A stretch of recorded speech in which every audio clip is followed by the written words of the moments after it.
Good morning, Skepsis. How you doing? Skepsis says good morning. Good morning.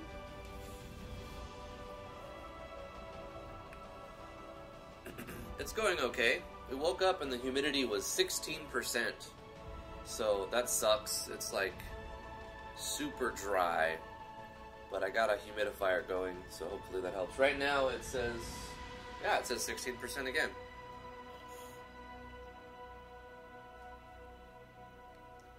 Yeah, my throat was really dry when I got up this morning. Terrible. Oh yeah, mine too. Yeah. It's because we had the window open and it's been snowing all night. Mm-hmm. Super cold outside. And it's cold, so all the moisture is being stored into a solid form. Mm-hmm. Hey Moosh, how you doing? Mickey Kima, what's up? Thanks for coming. Charles and Nico, glad you can make it. We're gonna get started in a minute. Just gonna sip my coffee and wake up a little bit. Excuse me, clear my throat. Let me clear my throat.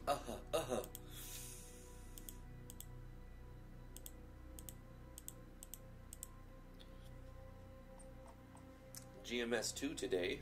We're going to do some sort of item inventory system. I have no idea what I'm going to do.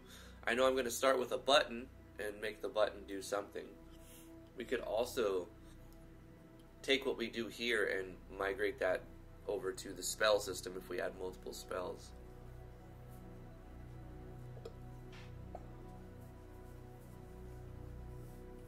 Mushri says Kate Sith is the best Final Fantasy VII character. It's possible.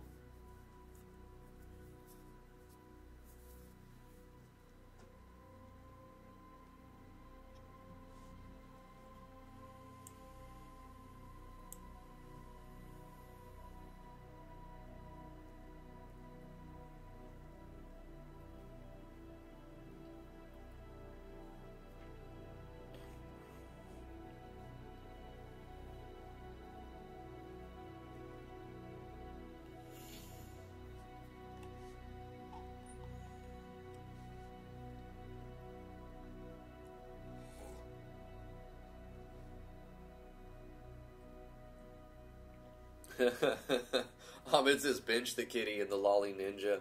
And Alexander says never, the cat in a MOG is not even a character. Also, he died and didn't matter. Bench the dead flower girl. Spoilers! Spoilers! It's only been, what, 20 years? Too soon. Never forget. Area 2001. When did Final Fantasy VII come out? Holy crap, I feel old. Final Fantasy VII release date. 2000 or something. 1997. 97? Yeah. Mexico 2 came out a year later in Japan and 2 years later in the United States. 97.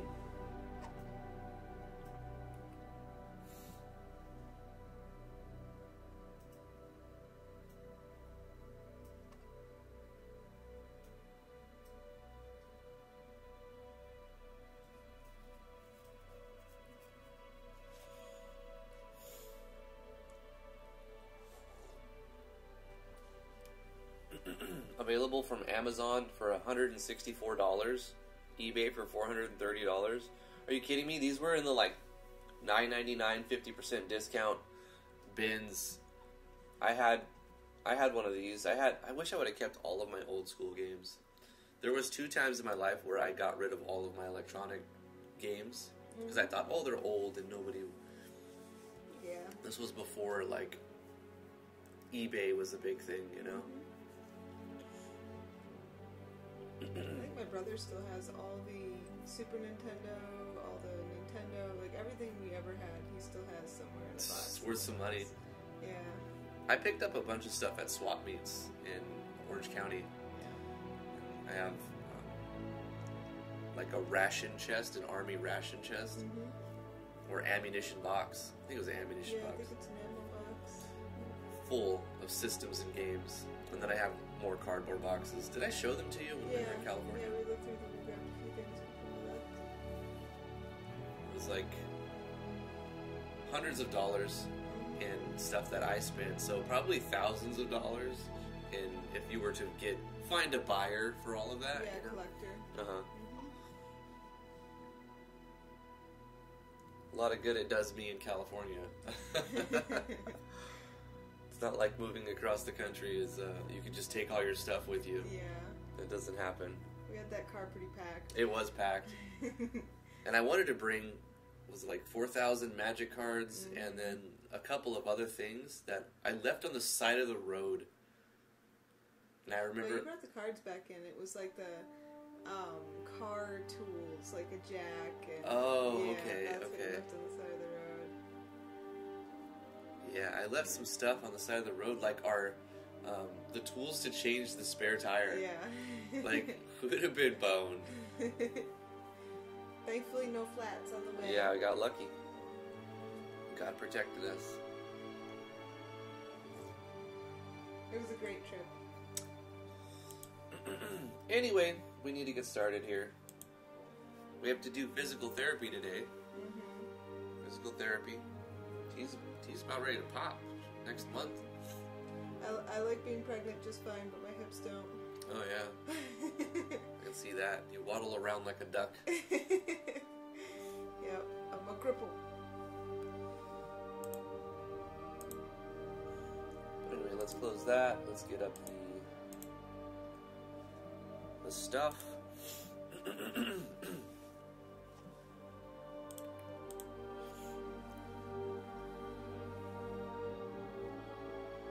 Alexander says I was 10 when it launched. Final Fantasy VII he's referring to. What if Final Fantasy VII Remake included a mode where areas got revived in the post-game? I think they're going to do something like that. That would kill the poignancy of her death. Maybe. And to do what? You'd have to have 4 tissues, a mastered revive materia, the apocalypse, and 98 hours of playtime. 4 tissues.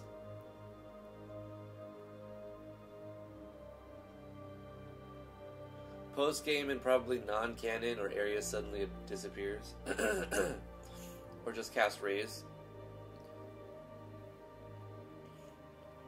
Death can be a powerful narrative device. I think, what's his name? Nuramoto? Or something like that. The guy who produced it, I could look it up, but I don't have time. The guy who produced it, his mother died during the making of it, or right before. And so he wanted to hurt the audience. He wanted them to feel something, because he was hurt and he was feeling something. So that translated into making the player like Aerith, making her a likable character, and then killing her. I could never get invested in any of the characters in that game. You didn't play it long enough, though, and at the right time. She died. I played up until she died. Yeah, but when did you play the game? Like 3 years ago. That's the problem. It doesn't age well at all. You would had to have played it like no later than like 2001 or something. I hated it. I couldn't even finish it. I got to the point where you get the little plane, and I was like, I'm done. I can't do this If I were to go back and try to play Final Fantasy VII, I would rage at it so hard, and I would be like, this looks so terrible. It wasn't even the look of it. I don't know. You got to admit that played some role in how crappy it looked. Maybe, because I'm a firm believer that 2D gives you the ability to kind of imagine people's emotions, and 3D robs that, and that was one of the worst 3D games I've ever played. Well, the early 3D, like you're migrating from like the 2D sprites that were the greatest of the decade and of the century even. 2D sprites have gone all the way to the top, and you're looking at sprites from Final Fantasy VI and Chrono Trigger and like Suikoden 2. You're looking at all these great 2D sprites, and then you tiptoe over to the world of 3D, and it's just barely in its infancy, and they've got like these very terrible polygons because the CPUs and GPUs couldn't handle that much of a render, so they had to lower the what is it called, polygon count. So everything had to look boxy, or it wouldn't run worth a crap. Yeah. And so you compare the best 2D sprites to the worst 3D sprites, and that's a rough transition, man. I had a hard time. I feel like that even with the 2D sprites, the writing was lackluster in that game. In 7, like it was just so shallow to me. Maybe it was the 3D. I'm not sure because I know I feel like 3D does take away some of the charm in a game, so that may have been it. Yeah. Yeah. Also, it was also popular to hate on it because it was so mainstream. I wanted to love it. At the time, especially at the time, not in your case because you were playing it like way later when the graphics really had an eyesore for you. But at the time, it was a cult classic, and it still is considered a classic. But at the time, it was one of the best games ever made. I went into it wanting to love it because Final Fantasy VI is one of my favorite games. And so, whenever you have that sort of mass appeal or critical acclaim, you're going to have the whole section of people who love to hate on it, right? Oh, that sucks. The hipsters. Basically the hipsters. They're going to just be like, this is popular, people like it, so I don't like it, because of that fact alone. And so you had that going on as well. Yeah. It was easy to hate on it because it was so popular. It's the same reason people will tell you that Undertale sucks. I didn't know it was popular until I hated it, and then I said it, and boy, did it spark a debate. I can't remember where, but people were like, what? You can't hate Final Fantasy VII. Yep. But, well, I do. But if you didn't play it within, I'd say, the first 4 years, at least 4 or 5 years of its initial release on the PS1, then you missed that train. You're never really going to go back into it and be completely immersed as if you would if this was top of the line at the time. Yeah. Or at least near the top of the line. FF6 is amazing. I still consider Final Fantasy VI the greatest RPG ever made. It's a pretty good game, definitely. Absolutely.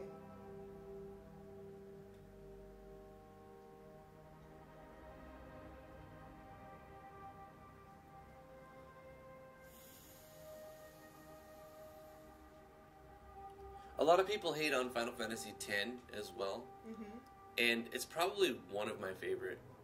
It's my second favorite. I played a little bit of it, enjoyed it. I love 10. I mean, it has its flaws, and there's things I don't like about it. But what I did like about it was the content at the end. Like, you were incentivized to get stronger and stronger and stronger, and find ways to manipulate your sphere grid so that you can remove crappy nodes and put in stronger nodes, and you had challenges. You had bosses that were really hard to beat unless you Zantetsuken. You had like instant kill moves with throwing Gil at what's his name, Yojimbo, one of the summons, one of the Aeons. Yeah, I don't believe I got that far. Yeah, so it has a ton of content. I remember my first playthrough was 120 hours. Yeah. And then I played through again like a year later in another 100 hours. And I always got to the monster arena where I was capturing beasts and trying to... When you capture 10 of all of this type, then it unlocks a special boss. Much harder than the last boss of the game. The last boss of the game is a cinch. Yeah. You go through the storyline, you don't do much grinding. If you just try a little bit, you'll beat the last boss like nothing. Yeah. But the monster arena is where the actual challenge of the game started. And I did like most of the voice acting. I thought it was a good addition. But there were some cringe, and I think... I can't get over the... all JRPGs have that. Oh my sort gosh. Yuna's voice is just very annoying. Yeah. And Titus is such a dumbass. His name is actually Titus. I've always called him Titus. I would call him Titus. Yeah, I've always said Titus, but like the producer has said, it's Titus. Yeah. Whatever. Yeah. He's a hipster too. Get it right, creator of the name. Duh.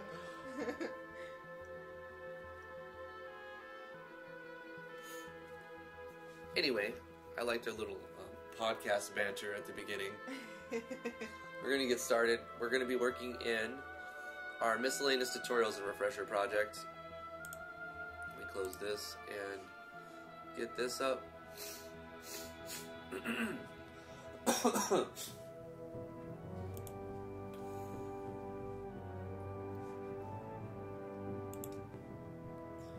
How's it going, everybody? I'm Drifty from Driftwood Gaming.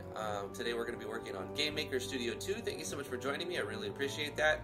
We're working on our turn-based clicker RPG game.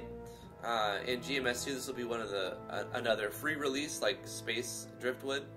It'll go up on the website. Speaking of the website, yesterday I spent a good portion of the day setting up the SSL, so now it's fully secured, or it should be. It's not going to stop all hackers. No website is really secure from all the hackers, but one more step in the right direction, getting an SSL certificate for the website.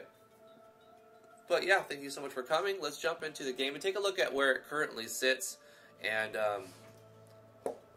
then probably look at how to add an item or inventory system and or add additional spells and try to revamp some systems. We're going to be looking at code, we're going to be playing through it and finding bugs and changing stuff. And if you have any questions about GameMaker Studio 2 or RPG Maker MV, go ahead and let me know and we'll talk about it.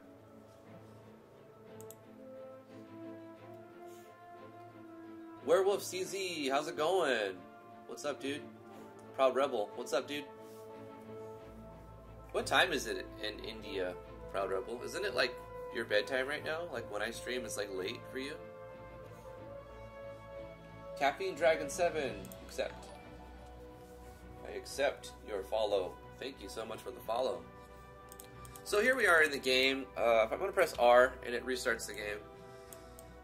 So we've got like some miscellaneous tutorials at the beginning of this project where we have, it's reading for any key. If we left click, it creates stuff, changes the font, and over time an alarm is triggering sprites to play at random blend modes and random sprites, actually just out of 2. And speeds and other things, X scale and Y scale are all changing, but we can wipe them out with a left click. We press any key, we continue on to the actual game. ¿Qué pasa? De nada, he says. I added a particle effect when we left click now. You can see a little bit of a particle effect. I see this happen in a lot of mobile games, so I wanted to take that. Not that this is going to be a mobile game. But speaking of mobile games, if you do own GMS2, right now they're giving all of their customers free access to the mobile package, which is like a $400 package, for 60 days. So I can technically deploy to mobile for the next 2 months. Not that I really plan on doing that, but I can deploy to Android and iOS for a couple months. So I didn't buy it, they just gave me like a free 60-day trial thing.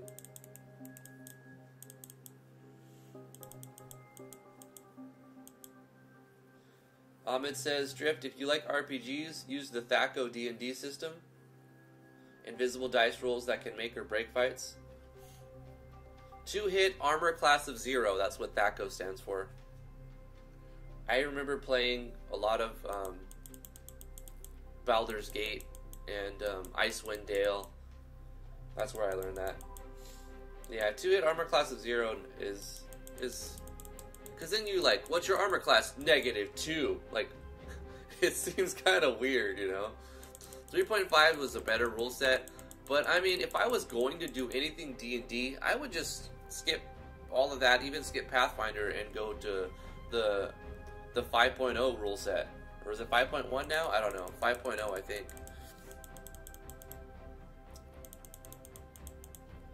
I actually bought a package on Humble Bundle for $1, and it gives a bunch of like, but I think those are Pathfinder rule books and monster manuals and stuff like that.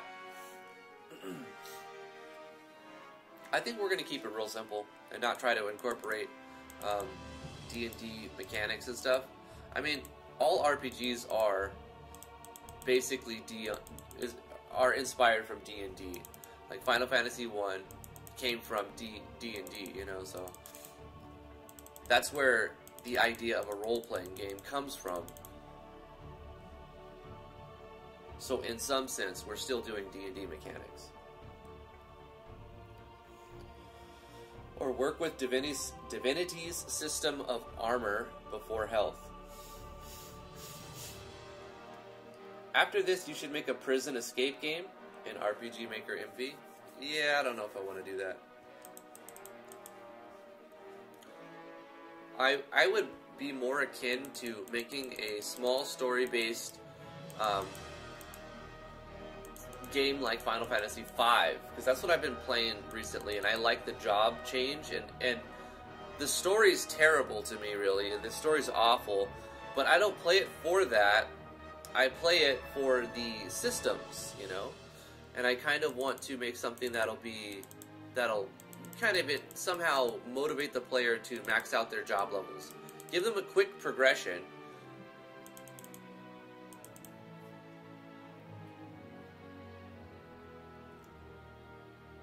Final Fantasy 1 used to use the spell charge system. They had to bring it back to FF3. I don't like spell slots in RPGs. Yeah, I know what you're saying. Like, you could have 3 or 4 different level 1 spells, but you only have so many slots, so you can't use all the ones you know.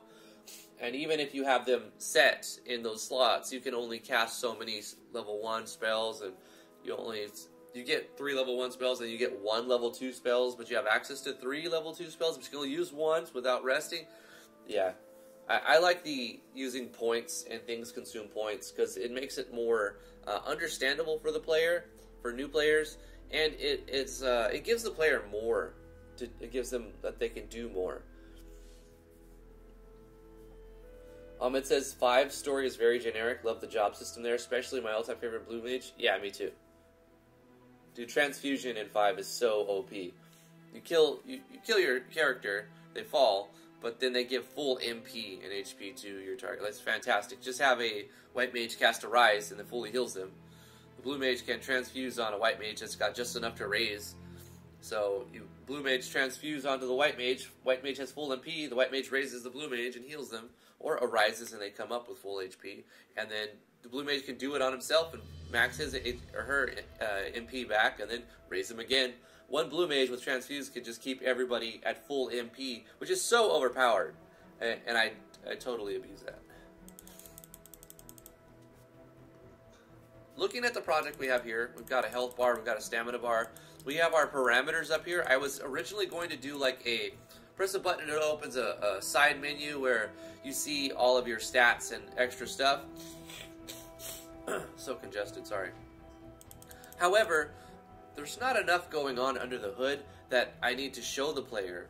So I decided just to throw them on the GUI and have an icon represent attack, an icon represent defense, an icon represent magic attack, and show the gold and show the experience, and have the buttons change throughout where the player's at. So if we go to town, we can go here and we can say rest, and it'll fully recover our health and stamina. And if we go exploring, it tries to find random enemies. It picks random enemies. So I incorporated a flee button, which isn't actually lined up the way I was thinking it was going to be. It needs to be moved over a little bit. Let's fix that. Let's go to buttons, button objects, the flee button. On its creation, we need to give it a little bit more on the X value. So it needs a little bit more. I don't see. So we're subtracting from the thing. Let's try minus 16 instead of 8. I'm not going to restart for that, but oh no, I need to push it over to the right a little bit more, huh?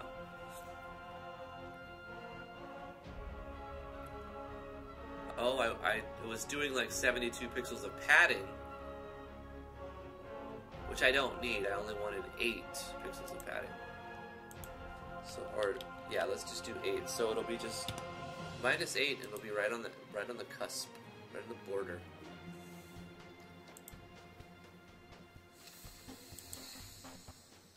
So we can flee, and then explore again, and flee, explore again, until we find the level 1 enemies. I don't have a name for it yet. We still need a name. We need a name for this game. Ahmed Falahi says, wait, I think it's best to keep the flee button away from your action buttons, just in case of an accidental input. Yeah, I want it in this general area, but I wanted it to be more lined up. You see how there's like a little bit of thing right here? I'm pushing it over to the right, 72 pixels. Oh, but I have to accommodate for the anchor point is in the center, so I have to look at that sprite. Buttons, flee button. The anchor point is in the center, so I need to take half of its width, 64, and subtract that just so that it doesn't get cut off. So we need to subtract 64 and then subtract 8 for the padding. Or it'll be like, it'll be either getting cut off or it'll be right on the edge. This is way, it's a little bit 8 pixels from the edge.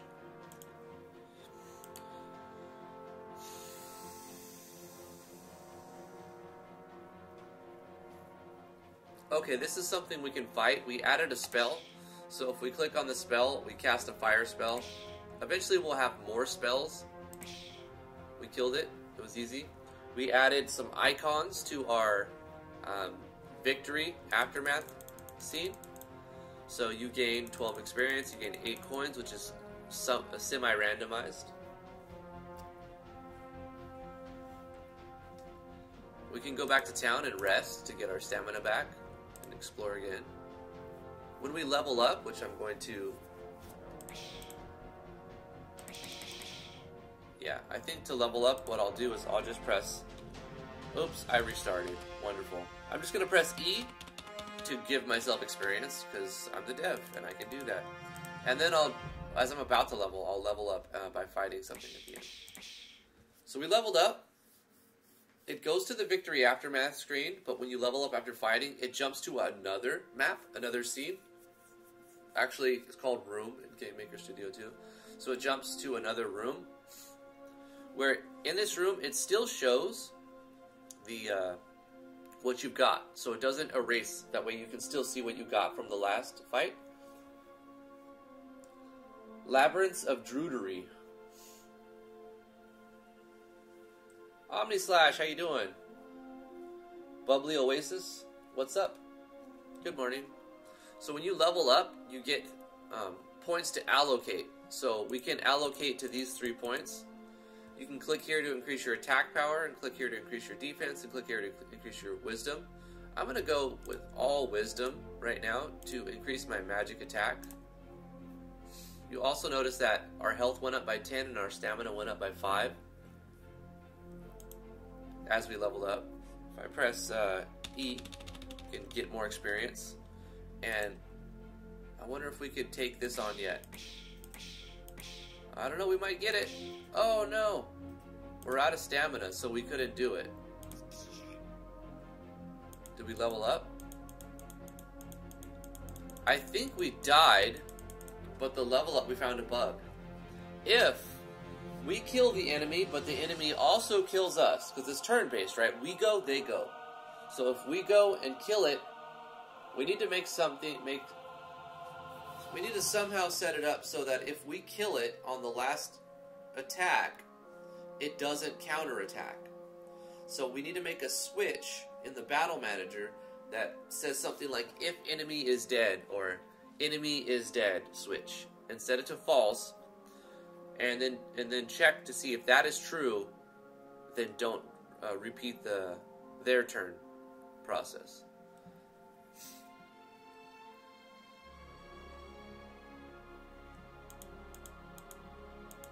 Because it bugs out the game.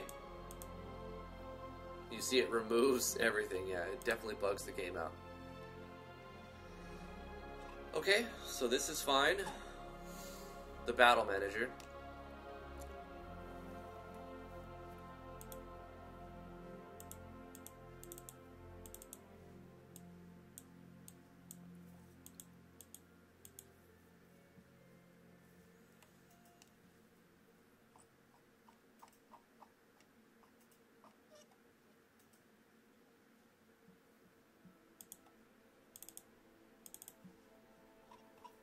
Here's our enemies, and they do lots of things. I wish that when we open the object, it would open this up with all of them automatically opened already. I wonder if I could set that up as a preference. Probably, but I don't want to look for that right now.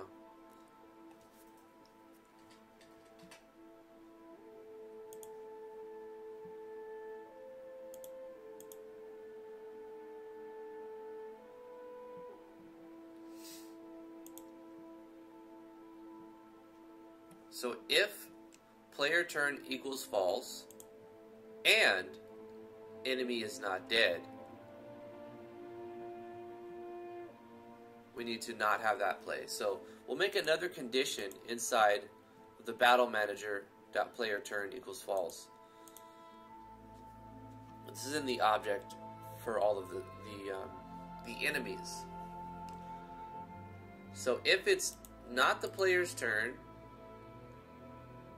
and this enemy isn't dead, and we can just reference HP as a local value. So we'll put in logical and HP is greater than equal to 0. So if this thing has HP left, then do this. Otherwise, don't. Will this break something else, though? Because this is what's setting the player's turn back to true. What if we don't? If this doesn't set the player's turn back to true, what happens?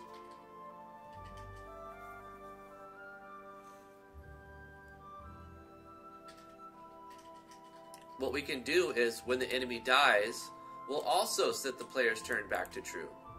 Copy. So right before this thing is destroyed, we paste it, and we say, you killed it, it's your turn again. But this thing didn't have HP, so it didn't get a go. So I think if we add that to all of the enemies, which we only have 2 at this point,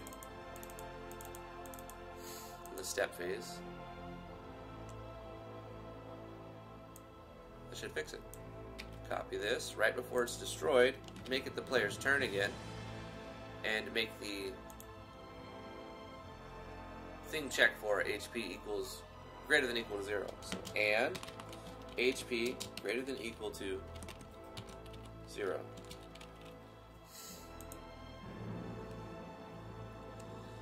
So if it didn't survive the attack, it cannot hit the player back.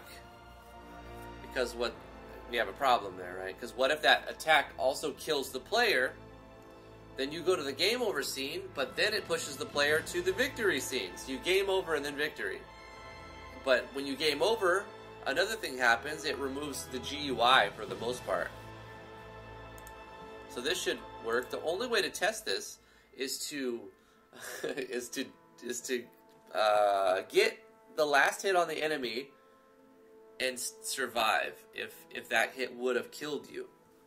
So it's kind of hard to force this into a test, but I think logically that should fix it. I'm glad we encountered that bug, because that could have gone a long time before that lined up, you know, when we caught that.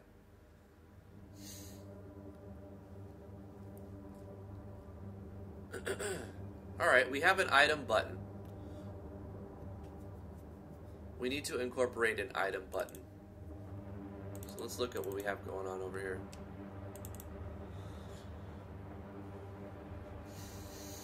The item button is basically just going to go -64, -8.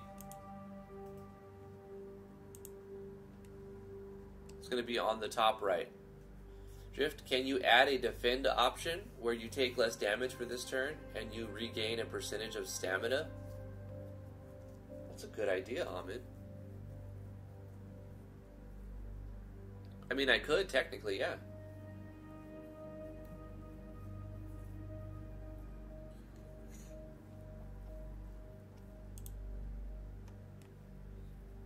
So when we click on the item, we don't want it to take us to town. What do we want it to do? Probably show the inventory. So we'll say object underscore player data dot show inventory equals true. But that doesn't exist yet. So let's open up the player data. We can close this.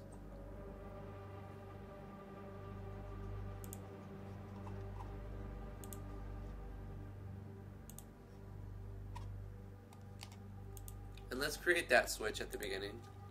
So we say show inventory equals false.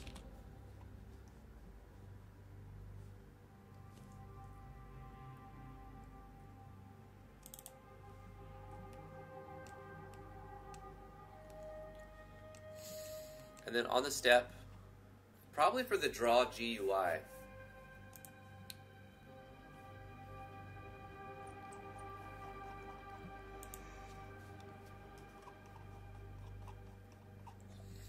draw GUI, inside the main condition, we say if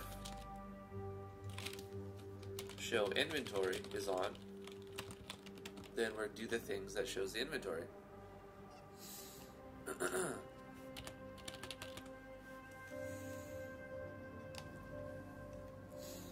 But we don't have the sprites to show yet. Oh, and while defending, you could also add a mini game where a gauge fills up, and if you press the action button perfectly, you dodge the attack and regain lots of stamina. That's a lot more complicated than just changing adding a basic one, but we could do that, but that would take some time, and I'd have to just focus on doing that. That's a good idea. Some sort of time skill-based aspect of it. Or an extra weak hit. I essentially did a clicker thing before we migrated to like a turn-based.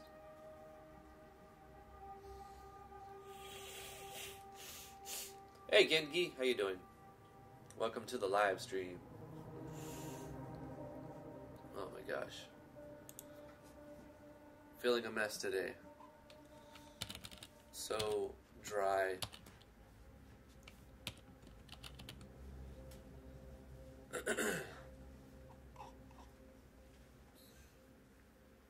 So I suppose we need to make sprites. What's up? We need to make sprites for the items, and we need to like make those as objects, I imagine, so that they can be clickable and whatnot. Take care, Proud Rebel. Good luck with your exam. Let's make a new sprite and input a potion. A basic potion. And then a stamina potion.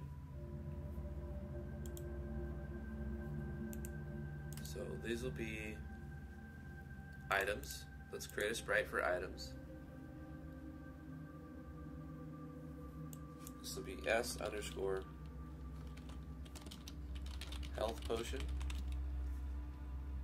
and we'll make it 64 by 64. That makes sense. Take care, werewolf.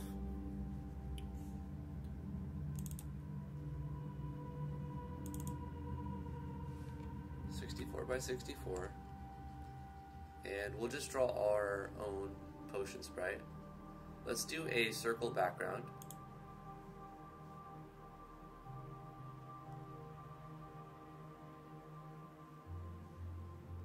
With, I don't know, like a yellow. I want to use the same color every time.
It's hard to draw like a clear, transparent color. We'll have to pick like a blue or something.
And then maybe like a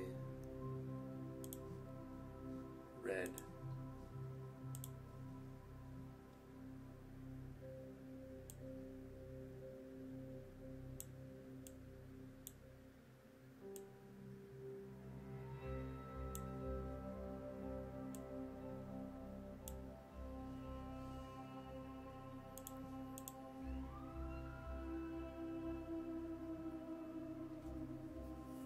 Placeholder until we find something better.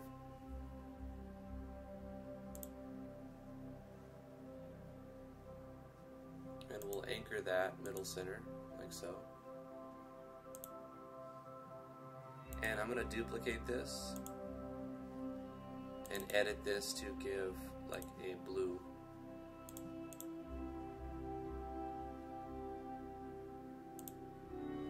And this will be stamina potion.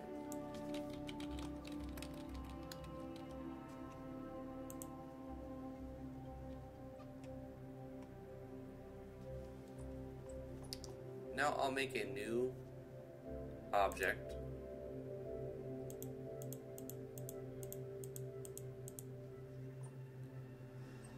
We're going to create a new class of objects. We're going to create a group called items.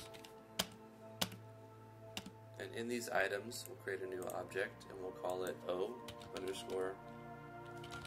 potion. We're going to assign it that sprite.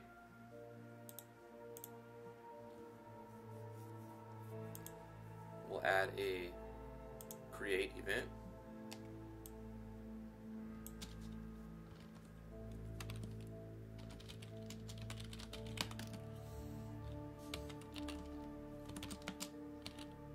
X equals, where do we want to show the items?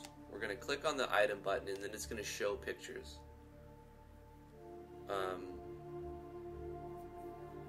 Maybe somewhere near the top right. I don't want to overlap buttons, other buttons.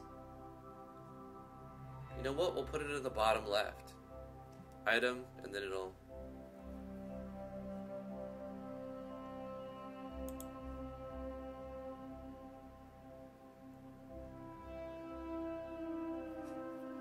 X equals, you know, let me visualize it by looking at the map.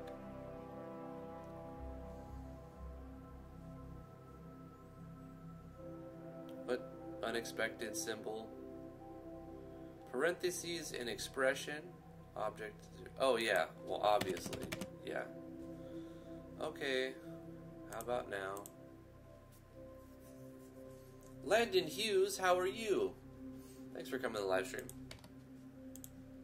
Alright, so if we explore, and then I'm going to put the item button right here. So we click on items, and then where do our items appear? Maybe we have them drawn on this right here, but like, I imagine the player would have a lot of items at some point. I'm doing okay. I woke up feeling a bit congested and the humidity was very, very low and it was super dry. So that's been like bothering me today, but other than that, it's pretty good. Everything's good. have a doctor's appointment, some physical therapy to go to after the live stream. So, you know, I would much rather just like sleep in, but that's not going to get me very far. I'll just sleep in. So I'm feeling pretty good.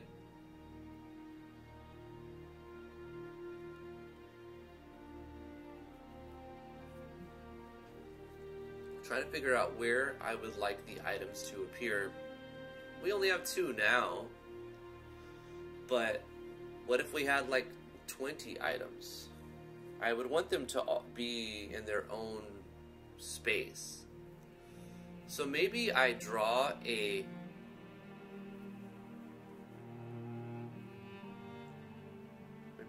box that starts here and goes down. Maybe it has like a transparency, a gray box or a black box.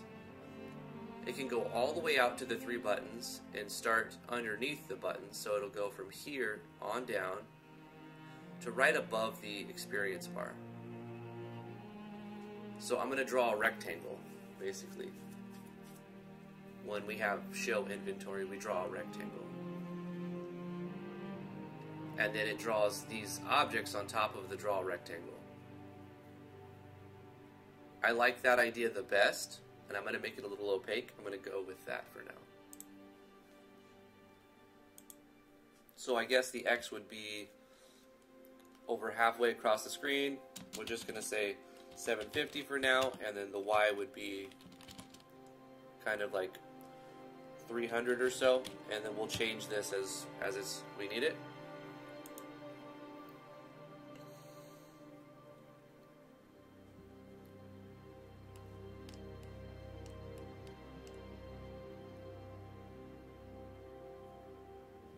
I'm wondering if we should store the player's inventory in the player data object. I mean, we can. It wouldn't make much of a difference if we just created a new object, but that same object is getting used for a ton of stuff, which is fine. So when we click on the button, it's going to show inventory is turned on to true. But what we'll do actually is if o_player data.show inventory equals true. We're using 2 in the conditional statement because this is now doing a comparison operation. And we're using 1 here to do an assignment. So if it is false, then we set it to true. Else, if we just say else, it might make more sense to be more specific though. Else if this is true,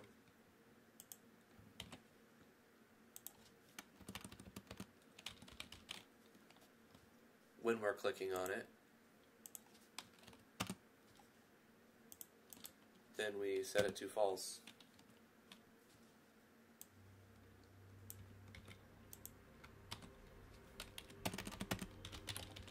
Like so. So if we click on this button and show inventory is off, then it turns it on. But if we click on the button again, then it turns it off.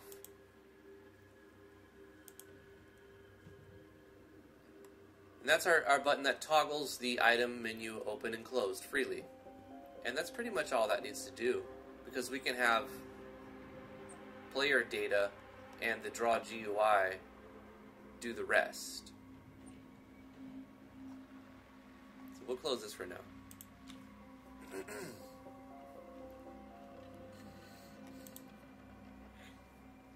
So if show inventory is on, then we want to draw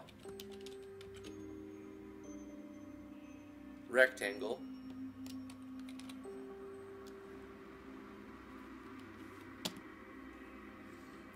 starting at top left. It would be right underneath the set of buttons. There's 128 by 128, so there's 64 from the point, and then you get 8 padding, so that's 72 plus another 64 is 128 plus 8, 136, but I want to add some padding there, so 136 plus 8, 144.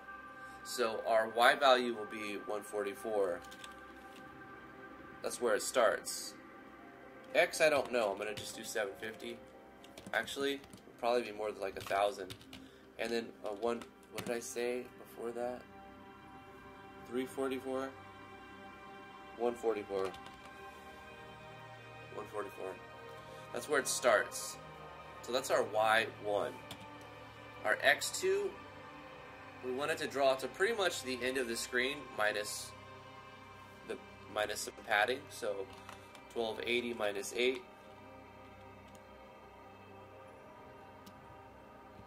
And then the Y2 will be above where the experience bar is being drawn. So let's see where that's at. Player stat points, level up stuff, stat images,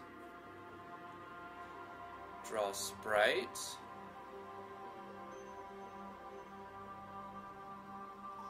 draw experience bar. Here we go. So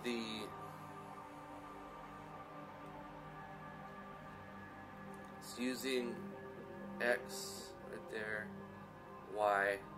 So it's starting at 678. So we want to do it at 670. We want to draw it down to 670. 144 to 670. And then outline, we'll say true. Give it an outline.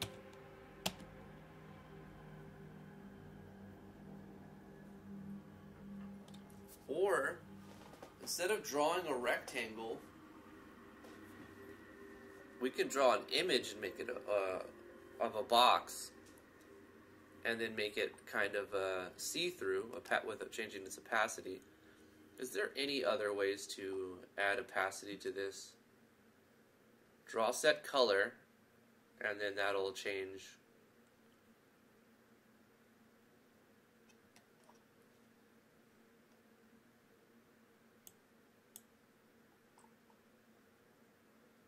Rectangle, cut round rectangle.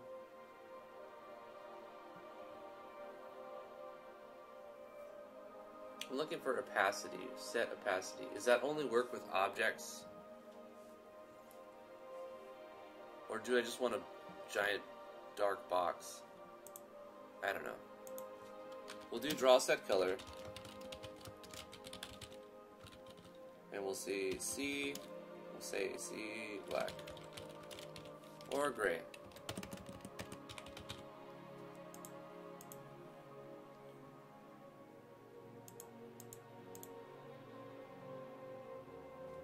And then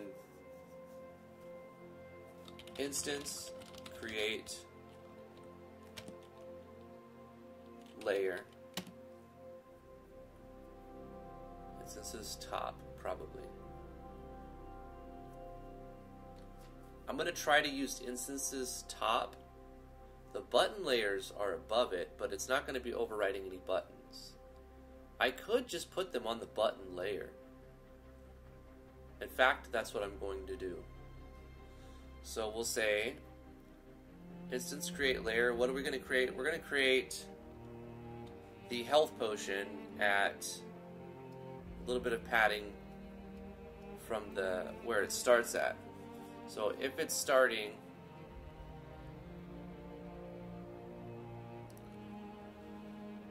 at 1,144, then it would be 1,008. We're going to change this though, so I should probably check this first.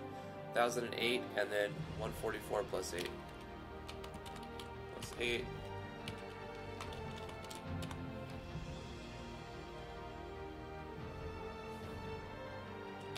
And then the layer we're going to put it on is the button layer, because we're going to be using this object as a button, as a small button. And the object we're creating is O_health potion. But we need to make a condition here, because what if the player doesn't have a health potion? So if player data O_health player data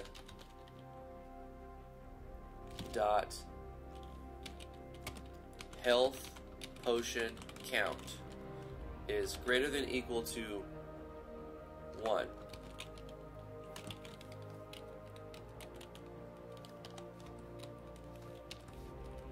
Then we create it there.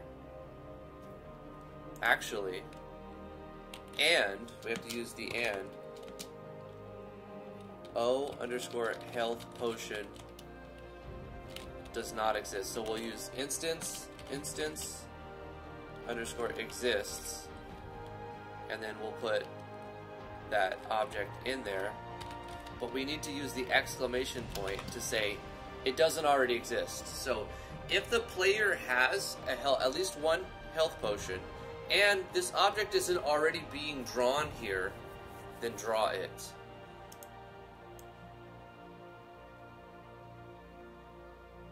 Of course, health potion count is not a variable that exists yet. So, oh, this is player data, so we don't need to reference the object name. We just reference health potion count. So on the create, we're going to say, we're going to subsection this inventory. Show inventory, and this is item count. So we'll just say items count. Health potion count equals 0. So now it's declared, it's defined. And now we just do a transaction in town, like we make a shop. And then if the player, check to see if the player has enough gold, and if they do, then change this variable. And then when this variable is called in battle, or whenever you see items, you'll see that they have one there. It'll appear because that variable works, because it meets the conditions. But all this is doing is creating an object that's drawing itself somewhere. It doesn't actually do anything yet. So we're going to use the object itself to handle the item's functionality. This is just to show it as a button that we can click if the player has the item itself. So let's go ahead and open up the health potion, and we'll make a step.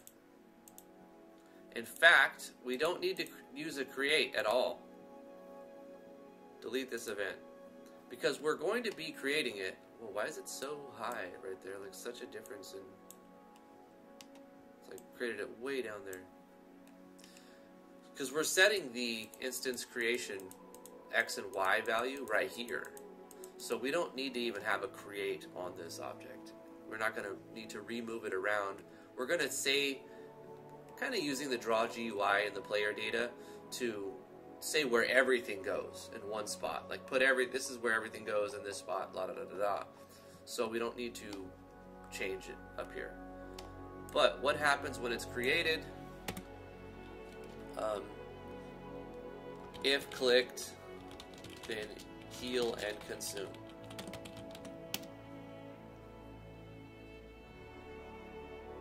Wow, that barely fit. So we need let's take the code I already wrote for the buttons.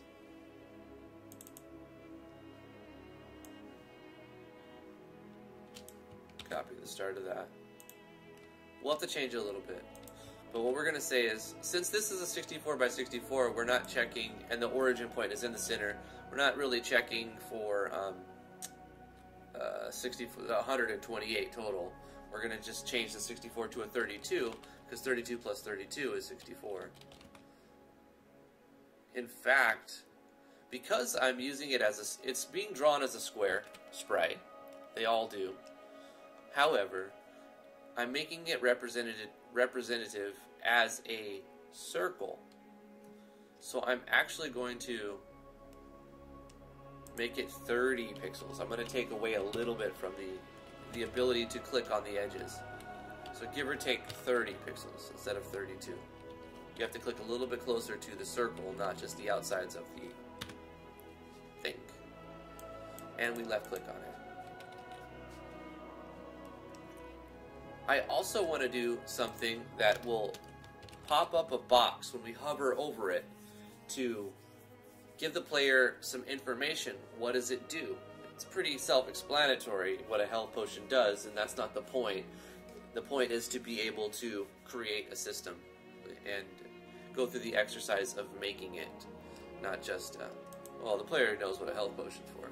But what if we create like a new object called the Relic of Chalalalahar, or something like that? Like, what does that do? So if the player hovers their mouse over it, it should tell them.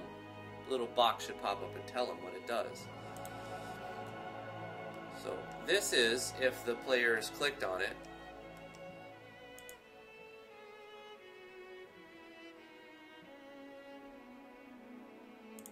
I'm going to make a new event, if mouse enter, and this should work as a step.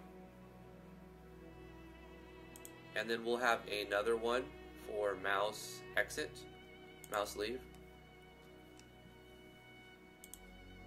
And right here it'll be like draw pop-up box. And this one will be, nope, this is the draw pop-up box. And this is the erase pop-up box. Info window. That's what it really is.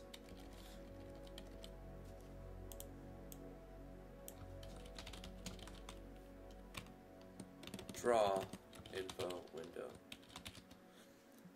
So draw the info window and erase the info window. When the mouse enters the object space and when the mouse leaves, we do something like that. So I'm wondering if we just draw this as a like a draw text. Can we even do that here? I think what we'll do is just have this toggle switch. We'll say if draw info text. You know what? We'll make it like this. So if it says, we can do it one line. If this is false, make it true. Draw info text equals true.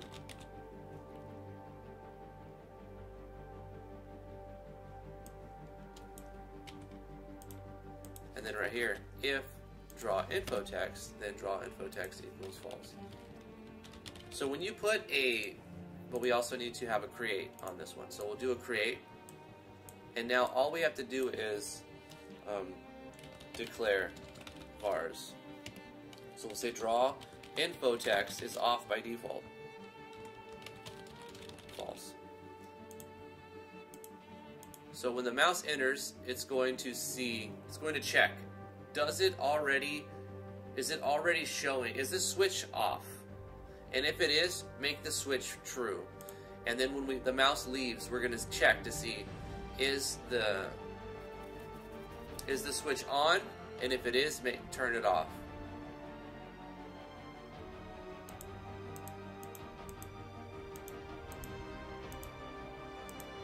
I might need to change this. I never used it this method. I've used to put everything on the step, but I'm just seeing if this is an easy way to make it happen.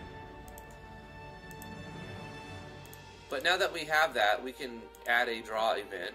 Let's add a draw. And since we're going to add a draw, show info if switch is on. We can say if draw info text is on,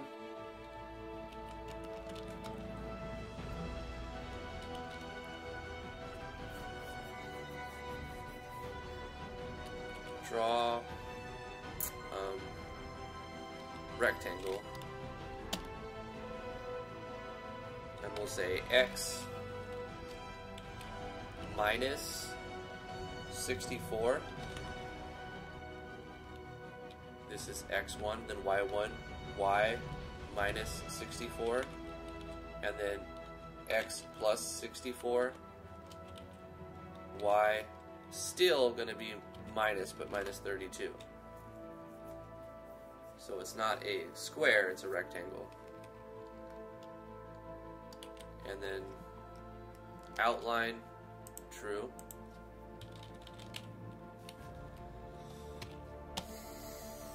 And then, oh, we also have to do draw self. Draw self. Because anytime you do a draw step, you add a draw event to an object, if you're not automatically drawing itself, it will not show itself. If you're wondering, well, why do you have to do that? When you don't add the draw, it automatically shows. Right. GameMaker Studio 2 automatically adds an invisible draw add event if you don't have one there, with the one line of code that says draw self. That's what happens when you select a sprite. It adds an invisible draw event that has this code running every frame.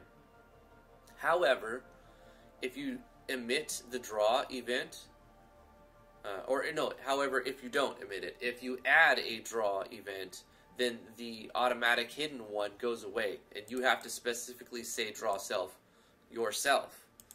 So draw this. So we have to include this if we add the event that says draw. It's a little thing, because you'll be wondering why your sprites aren't drawing when you have a draw. Anyway, we're going to draw text now.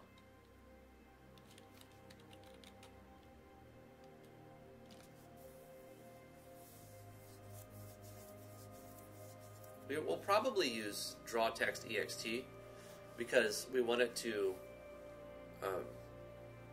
maybe it'll draw paragraph looking stuff. So we're going to draw text extension, and we're going to start with x minus 58, 56, minus 64 plus 8. And then y would be minus 64 plus 4, because we're going to use 4 pixel padding. The string will be whatever we want. We can specifically say here. We could create a variable, or we can just type it in here, and we'll just type it in here. Or actually, we'll just say item description.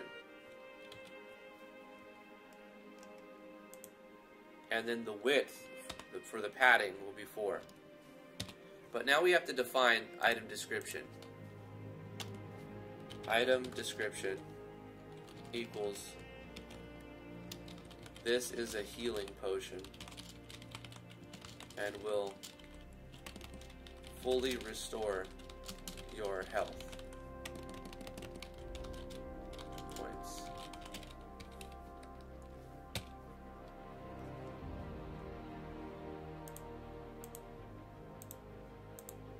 That keeps it cleaner on the draw event. What am I missing in here? Okay, we got X, Y, the string, the separation. The separation, which one is the up and down? Oh, right. The separation is the divide is 4, but then the width is, how big of a text box is this? Well, we know it's a 64 by 64, and the anchor point is in the center. So we're looking at 64 from the center, so that's, and then 64 to the right, from the left to the right. So what's that duration and what's that length?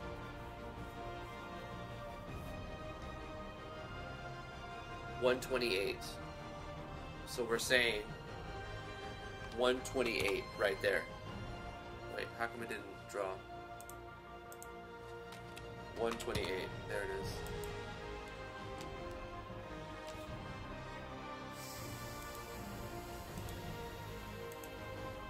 So if this font, we may need to draw set font too, because we're drawing text. So we draw it, drawing a rectangle, draw set color,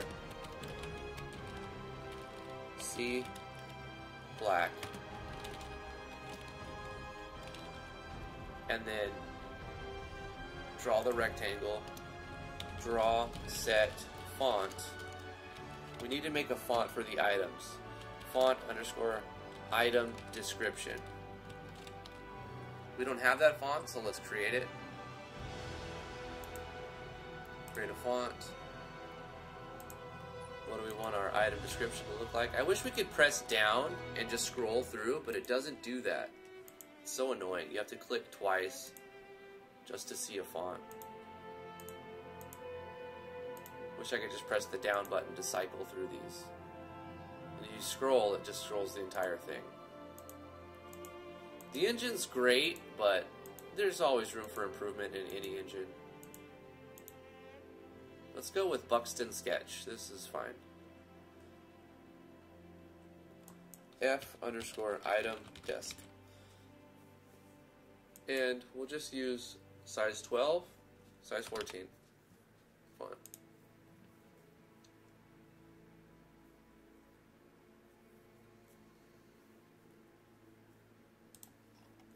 There we go, font created. So we're saying use this font. But we need to set the color too. So we're going to say draw, set, dang it, color, C_white. Oh, and we need to do shadow. Should we do a shadow? I think we probably should. I need to make a shadow script. I had it in my other project, but I copied it from a tutorial and I forgot how I made it. It wasn't a homemade one. I want to make my own so that if I do it myself, I'll remember it longer.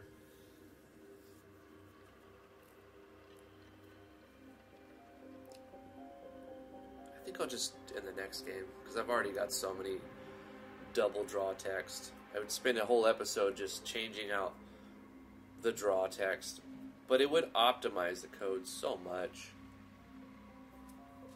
What if I go to scripts, create a script, and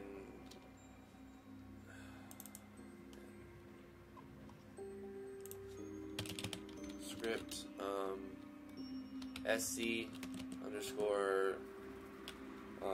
draw shadow, draw text shadow. And what would you pass in? You would pass in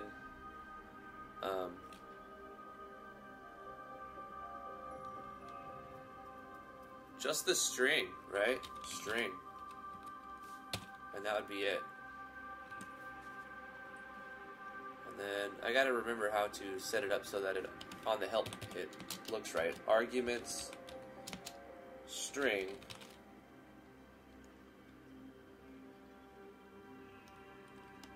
and that's it. 3 though.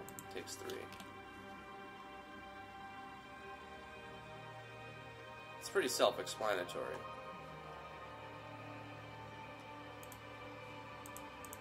And then we'll say var string equals argument 0, because it starts at 0.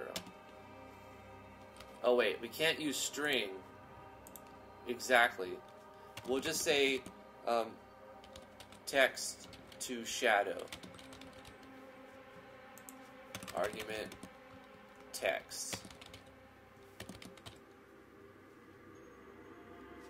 to shadow.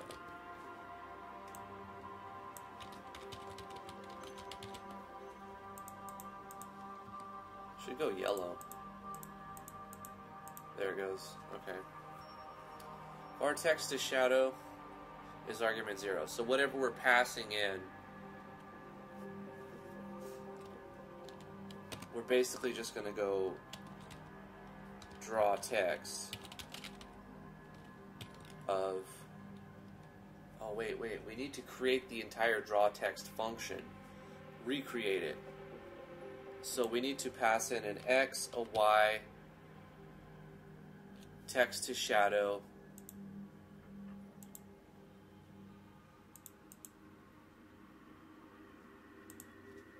and a shadow X, shadow Y. This is like how many pixels do you want it to shadow?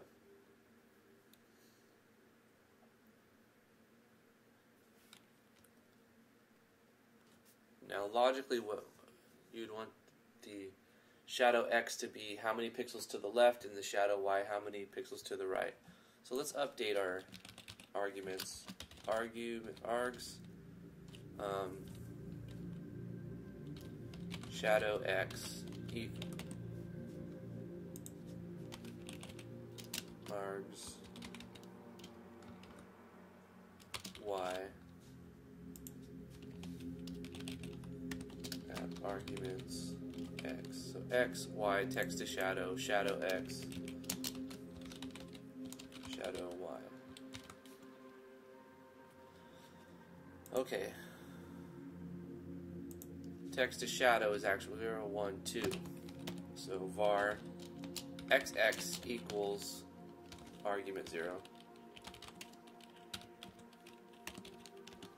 Var yy equals argument 1.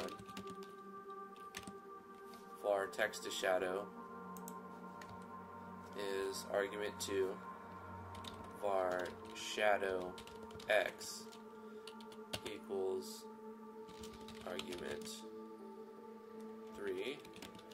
Var shadow y equals argument 4. 0, 1, 2, 3, 4. So we have 5 arguments there. Alright, and we're going to basically alias the draw text function, but we're going to pass in. We're going to use draw text twice, once for a shadow and then once for the actual text. So draw text is going to take xx, comma, yy. No, we have to draw the shadow first. So we're going to do, the first one is shadow x, and then shadow y, and then the text to shadow, and then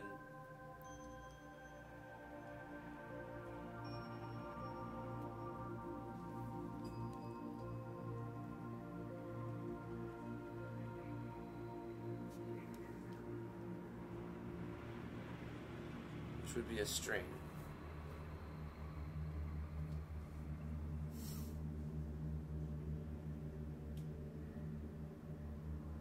That's it. And then we do another draw text where we do x, comma, yy, comma, text to shadow.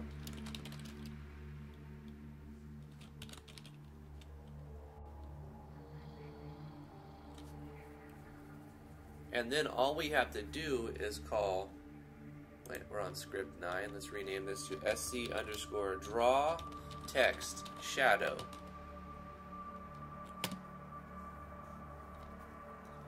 So instead of using a built-in function draw text, we're going to use our script, which is, and pass into it 5 values instead of 2 draw text, passing in 3 each. It should work. So right here when we're drawing text, oh, but we're also, this is for a text extended.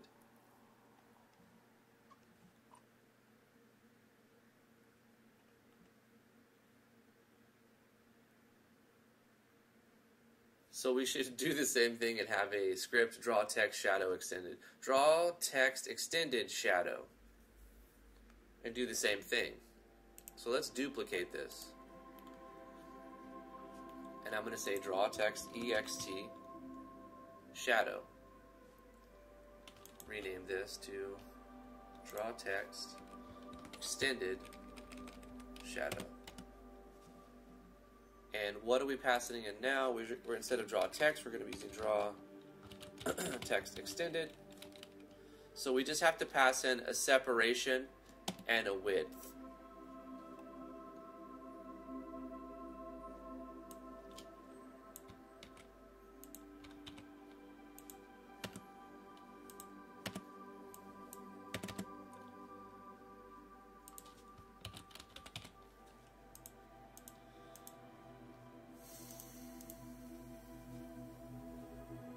Wait a minute. No, this is wrong. It's got to be like this.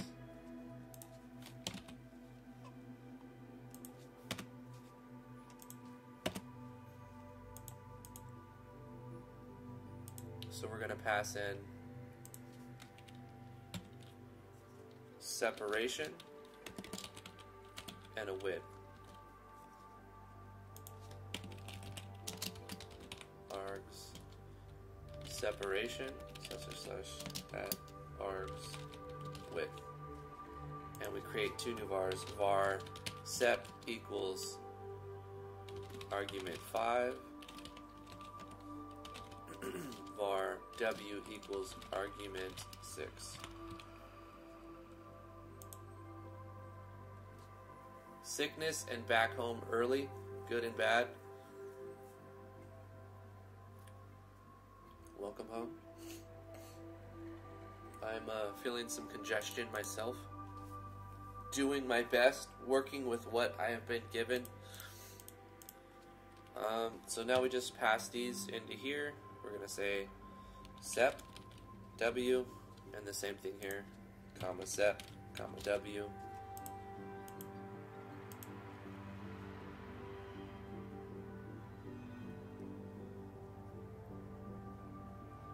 So instead of setting it up like this, we basically call sc underscore draw text extended shadow and pass in an x, a y, the text string we want to shadow.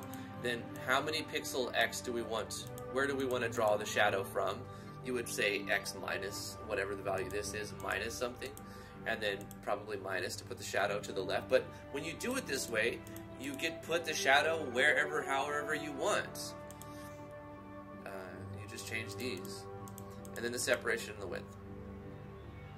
So let's see if that works like it's supposed to. So let's do draw text. We're going to use a script call right here. We're going to change this to script underscore draw text extended shadow.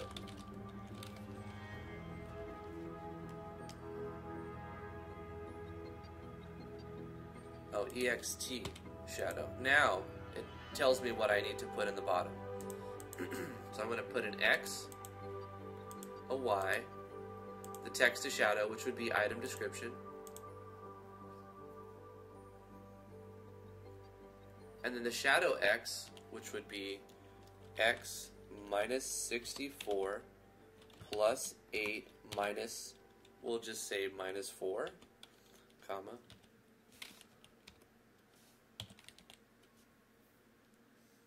And then for the Y, we just want the Y to maybe go up a single pixel.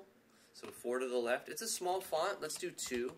So only 2 pixels back and 1 pixel up. So we'll say Y minus 64 plus 4 minus 2.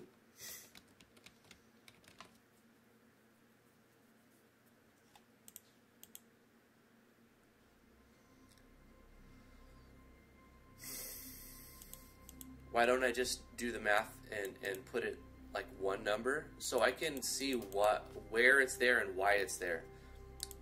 Y minus 64 because I want it to go to the left. Y plus 8 because there's some padding there. And the same thing with this. And then why does the shadow have the plus and then a minus? Well, because we draw to the left side and then we add 8 padding, but then we go back 2 because we're putting shadow there. That's where the shadow starts. Like, it makes sense to me. If you want to change this up and just like, you know, it would be 56 plus minus 2. It would be negative 58. If you just want to do that, you could do that as well.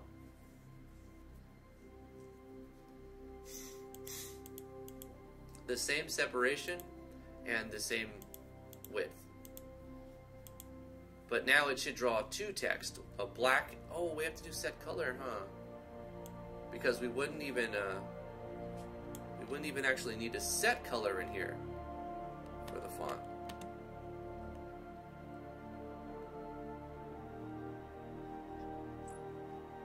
In our scripts, we can do draw set color. Draw set color C underscore black. And then right here, draw set color C underscore white.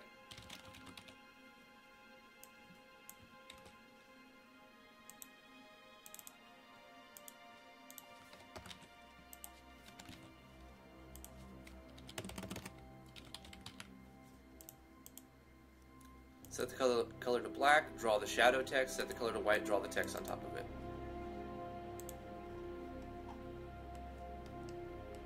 And we don't have to use, and it cleans it up right here. Otherwise we would have 2 draw set colors, 2 draw text extendeds. We'd have 4 lines of code there instead of just 1. I don't even know if it's going to draw this if we put the mouse over it and the mouse not. We still have to have the item button show up on the button handler. So on the script remove all buttons, it removes the item button, but then we need to draw it when we are either in town. Actually, we only need to draw it when we're in battle. We could draw it in town though.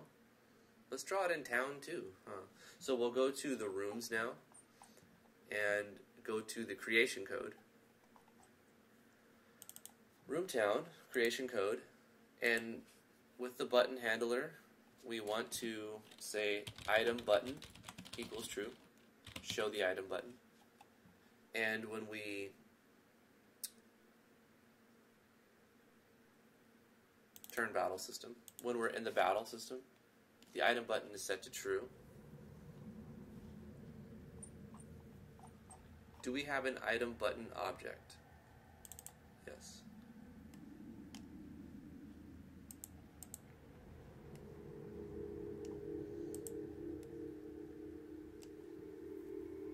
There's one more thing. We have to go into button manager. Not battle manager. Button manager. Button handler. Okay. I should have called it button manager. But it would be too confused with battle manager. So button handler, it works fine. I'm not going to change it now because it's just too much going on. If item button and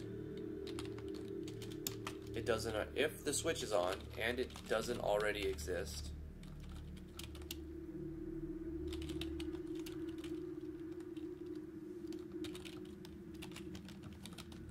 then instance create layer x y button layer object underscore item button.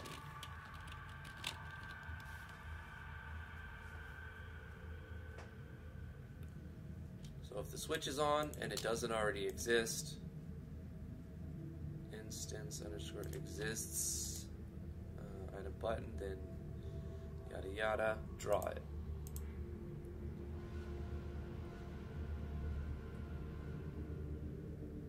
I'm sure we'll encounter some bugs. So let's go to town. Hey, the item button's there. We need to give it some padding. So let's go to the item button. Change its X to, instead of subtracting 8, we don't. It will be all the way on the edge. But that's fine. We need to restart for that. We click on the item and it draws a rectangle. But it's not a... My guess was pretty close. Look where it drew it. Like you can barely see because it's not a solid block. I want it to go to the left a little bit more. Let's change. Let's start it 1,000. Start at 1,000. We'll do another 100 pixels. Let's see. We want to basically move it over almost the full duration width of the button, which is 128. So let's give it 100. And it needs to go down because it's gonna collide with the flee button. When we explore, you see it's colliding with the flee button. So it needs to go to the left 100 and down 128.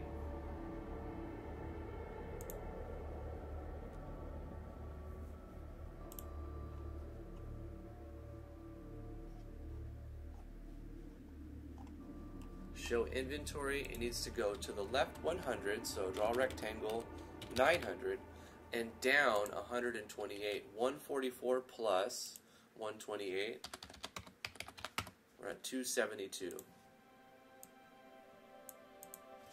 Plus 128, 272, whatever. Actually, I'm going to just say 272 here, because that's where the two buttons end. And it draws the other axes. It goes down far enough and it goes to the right far enough, and that's exactly how I want it. But there needs to be, there's something else. I need it to be a solid box. Draw, box, square, draw,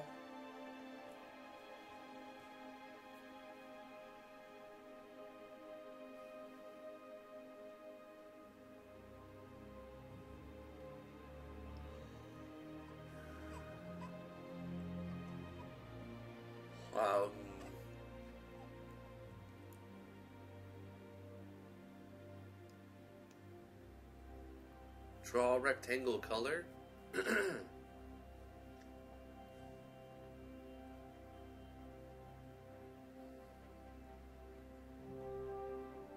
How do you draw a solid rectangle? I feel like I should know this already. I know I've done it before. I don't want to have to resort to putting a sprite there. I could.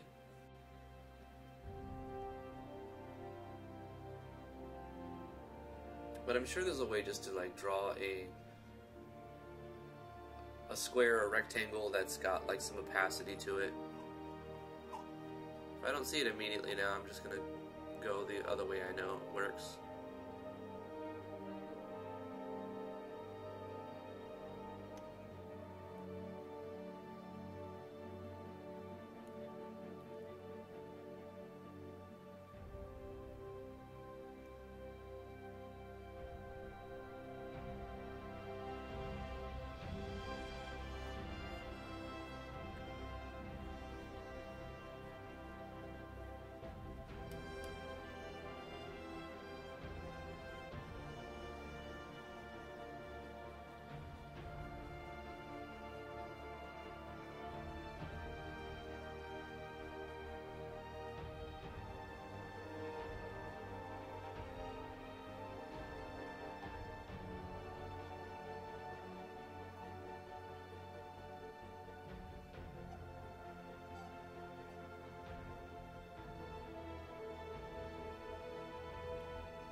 Draw sprite stretched.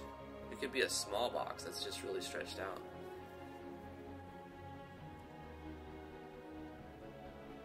Or a tiled sprite. We can just tile it.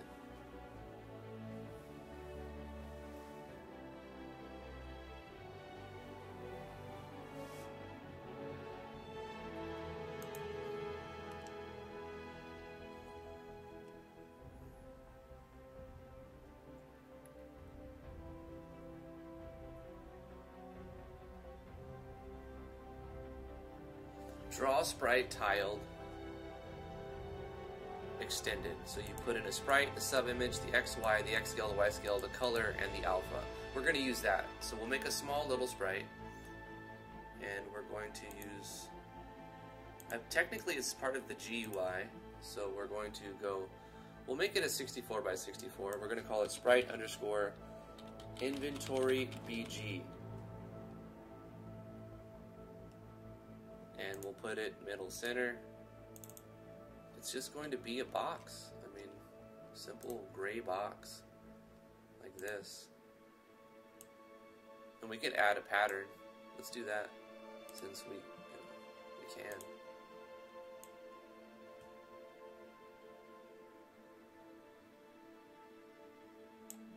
No, that's going to be terrible. Undo that. We'll have to make it something symmetrical to make it not look weird.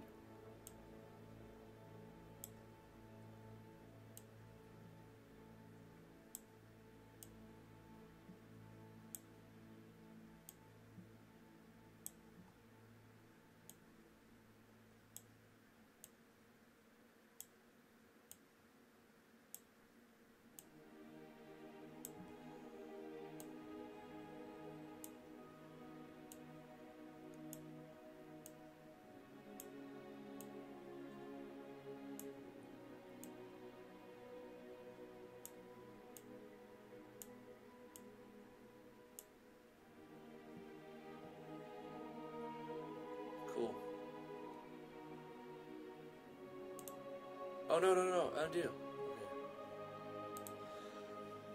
Okay. Oh, excuse me.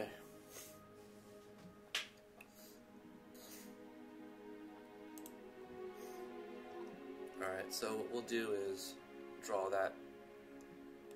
We're going to comment out the draw rectangle for now. I'm going to keep it because I want the numbers that I already put in. The sprite we're going to use is sprite underscore inventory background subimage 0. X scale is going to be 900. Not X scale, but X is 900. Y is 272. The X scale is going to be 1. The Y scale is going to be 1. The color is going to be C underscore gray. The alpha is going to be, is this a scale from 0 to 1? I think so, 0.7.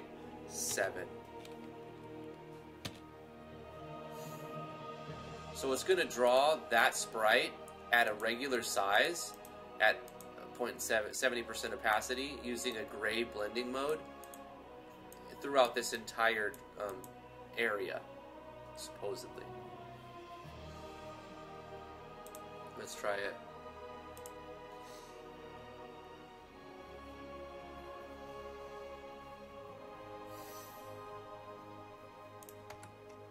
Town item. Whoa. On the plus side, it looks cool. On the downside, it's drawing huge. Why is it filling the whole screen? I kind of like that effect. I mean, not that I want it to be like used like this, but that's an interesting, like, what if you want to do a pause menu? You can do it like that and just have everything, have a stop timer on things. This is pretty cool. Alright, well that's not the way that's not what I wanted to happen. X scale is the same. X and Y. The coordinate to where to draw the sprite, the Y coordinate to draw where to draw the sprite.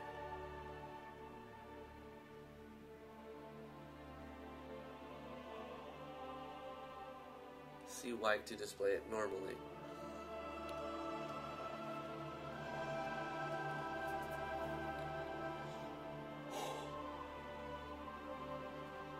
Draw sprite tiled extended. The whole at a given position doesn't seem to be working right.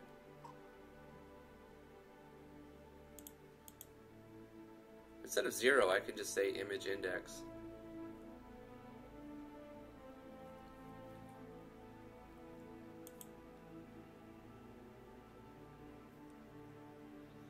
X, Y, double red, half opacity, yeah.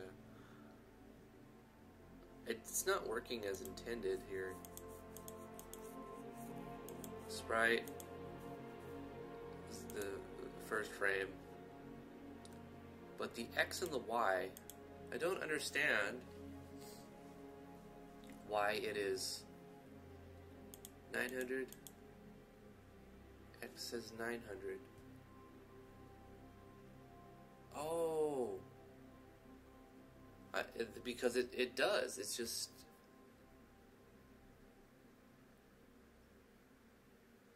If it's going to scale the whole screen, why ask for an X and a Y?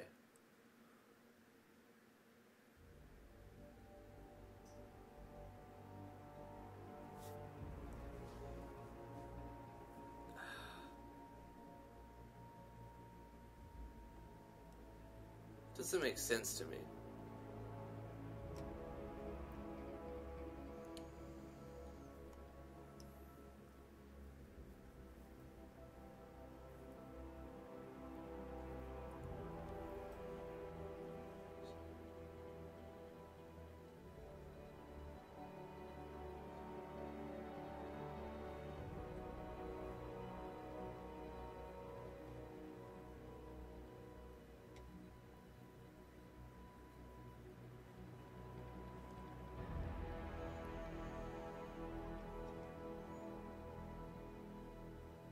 To fill the entire view.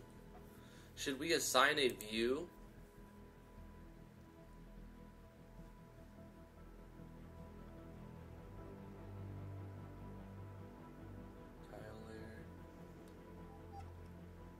Viewports.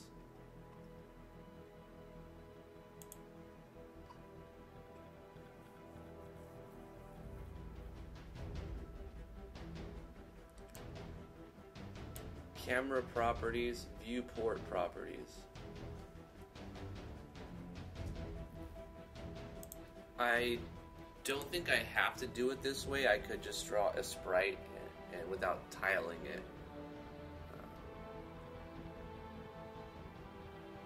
But I'm interested to see if I could do this, really. And that's the point, right? Try to learn how to do things. So camera properties. The full width of the camera.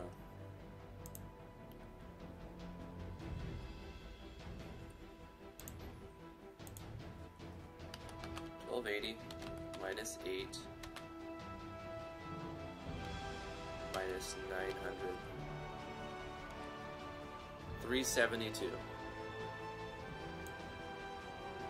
Viewport camera. Which one do I use for that? Camera is where it's focused on. The viewport is the whole thing. 374. 372. And the height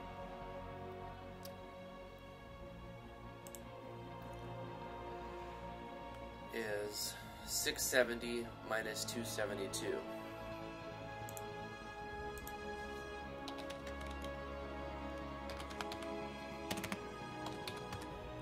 398.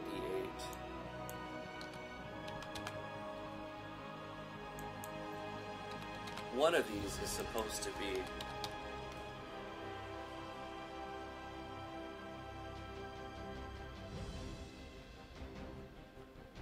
enable viewports. One of these is supposed to be the game's resolution, or since I'm using the entire thing, but I don't know which one.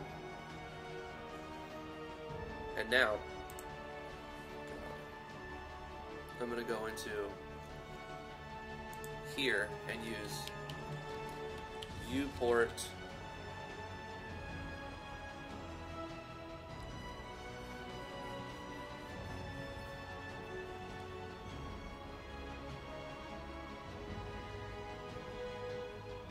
room get viewport 0, because this is 0, right? Viewport 0. Room get viewport 0. Vind. What does VIND mean? The index of the viewport to get. The room. Index of the room to get the viewport data from. And then the index of the viewport to get. So the second thing is 0. The first one is R underscore turn battle system, comma 0, I think.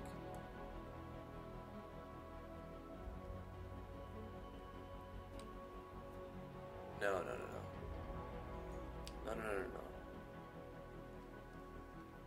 that's not right.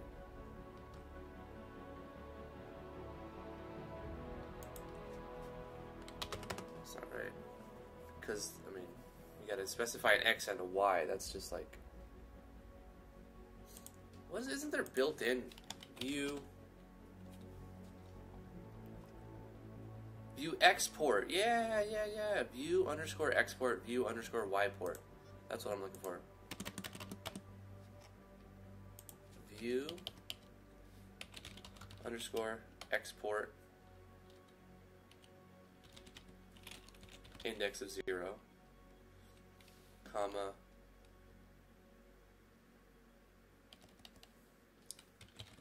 view underscore Y port 0.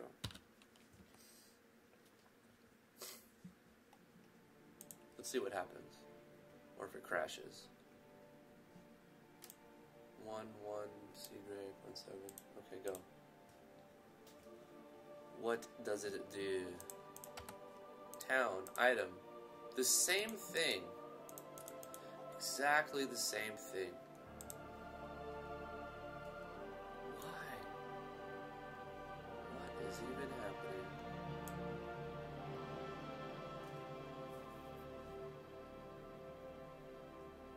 Enable viewport is enabled.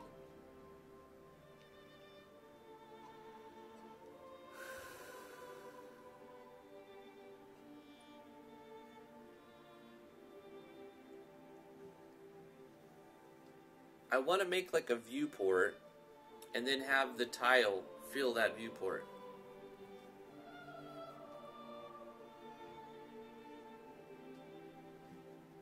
But obviously I'm not doing it right. So I'm going to scrap this idea. I'm just going to comment it out. I'm not going to delete it though. I'm going to comment it out so that I can look at it and see, oh yeah, I tried to do that. How come I couldn't figure it out? Maybe I'll look at it again and try to figure it out. I'm going to do it the way that I know will work. I'm just going to draw a sprite there and then change its opacity, and then that's the background. I'm just trying to be more fancy than I need to be for the sake of learning how to do things. But I'm not going to get too hung up on one thing for too long. I think I've wasted enough time trying to get it right. So I'm going to enable the viewport, or disable rather. And we're going to do draw sprite. And we're just going to draw the sprite of s_inventory background subimage 0 or image index. And we're going to pick the location of 900 and 272. Now this one specifically will not be anchored in the center, because I'm just gonna, it's easier for me to use the numbers I already have and anchor it to the top left. So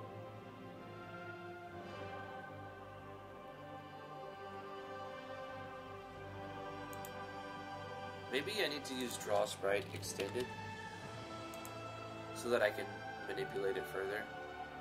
I'm going to draw that at that with this and this, and then I'm also going to X scale it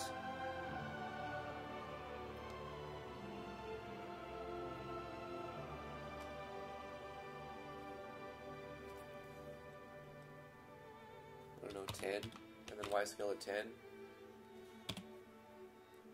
rotate it 0, color it sea gray, and alpha 0.7. I'll come back to change these two numbers for sure, but let's just see what happens here.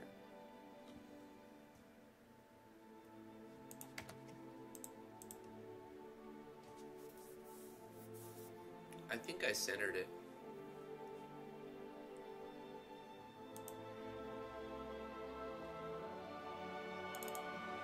Yeah, let's put it on top left.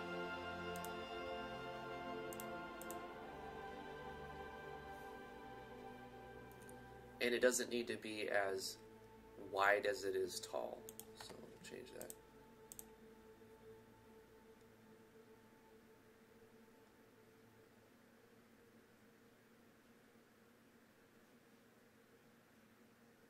You know what I could do?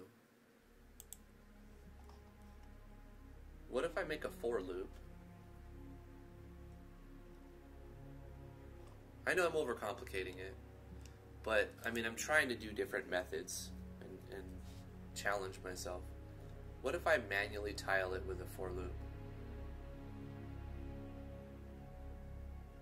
Or maybe we just draw. What about draw sprite tiled? What does this say if we just put this in? Tiles let you fill the entire view.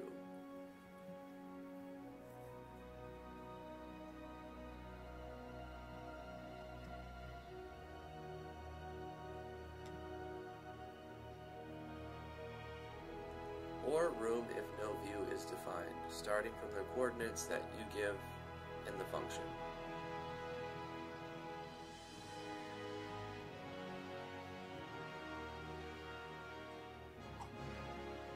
It's the same one as the one we already have. In fact, we wouldn't use this one. We would use tiled extended like we did here. Except we would use the viewports, which I haven't set up right.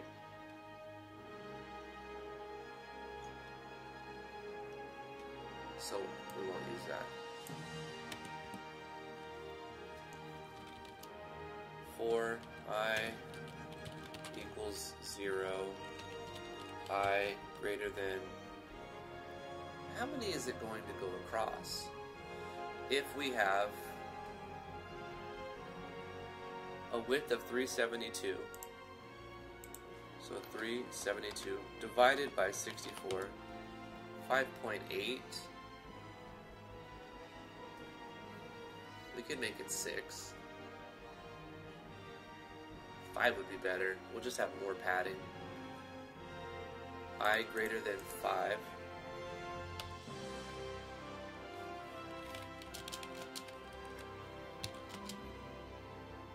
I plus plus.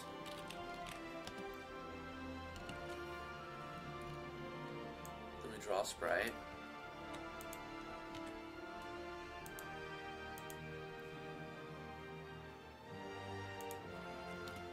Var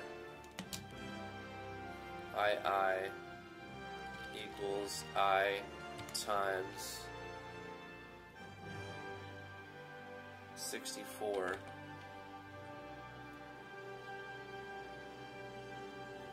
plus 900.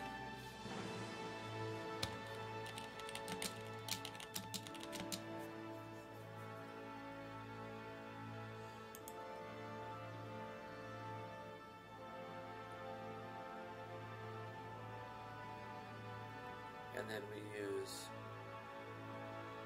I'm going to butcher this, so I'm going to copy, paste it here and just comment that out.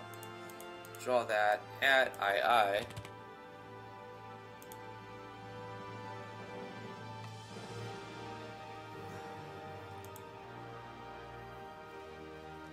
$272 would be the same. And we're just using 1. And then 4, I equals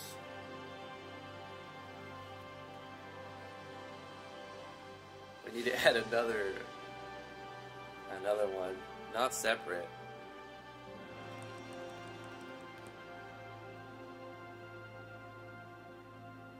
Actually, we can down and then different rows across because it wouldn't really matter if we go like that as well. So since we already set it up.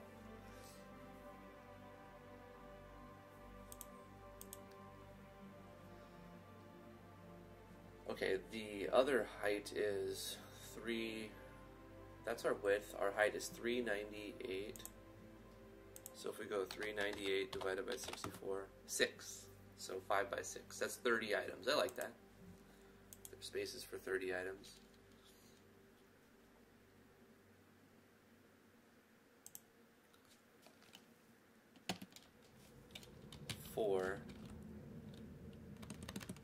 Let's go like this inside here.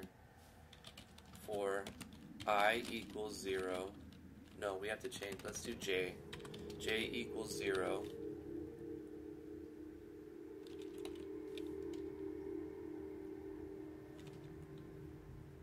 J greater than 6. J plus plus. And then we're going to do this. Copy, paste. We'll also need a var JJ equals J times 64 plus 272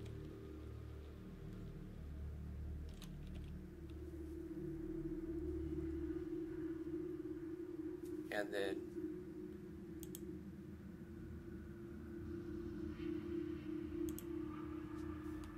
JJ.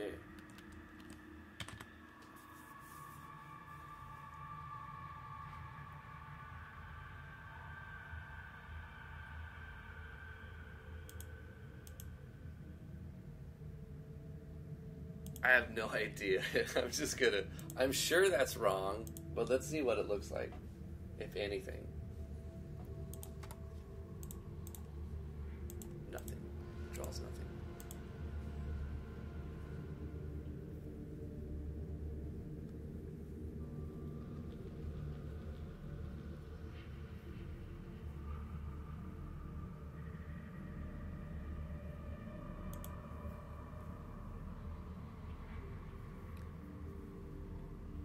Why does it draw nothing, though? Because it turns this on. We don't need the draw set color here anymore, do we? No. Unless it's doing something else. No. So if show inventory, I equals 0, I greater than... Oh, do I have this backwards again? I less than 5, J less than 6. I do that a lot. Why do I do that so much? Vindendura, what's up, dude? How you doing? Oh my god! I did it! What? What? It's drawing the first row twice, though.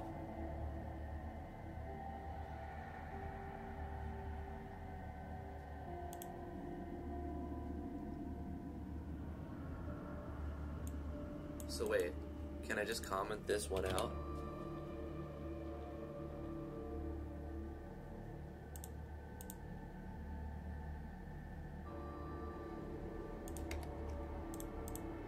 Dude, I did it. I did it. I nested two for loops to make the item inventory thing pop up as sprites with its whatever opacity I chose to have. And it's drawing it. It's drawing on top. Like the GUI. Turn it off, turn it on, turn it off, turn it on, turn it off, turn it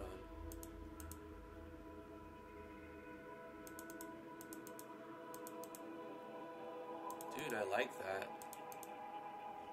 And then each one of these 64 by 64 is going to have an item in it.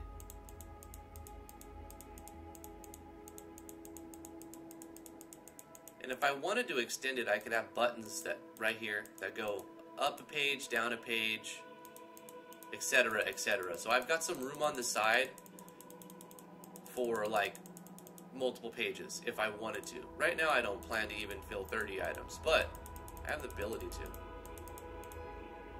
Item toggles off. I'm really happy with that. So cool, man. I did not expect that to work.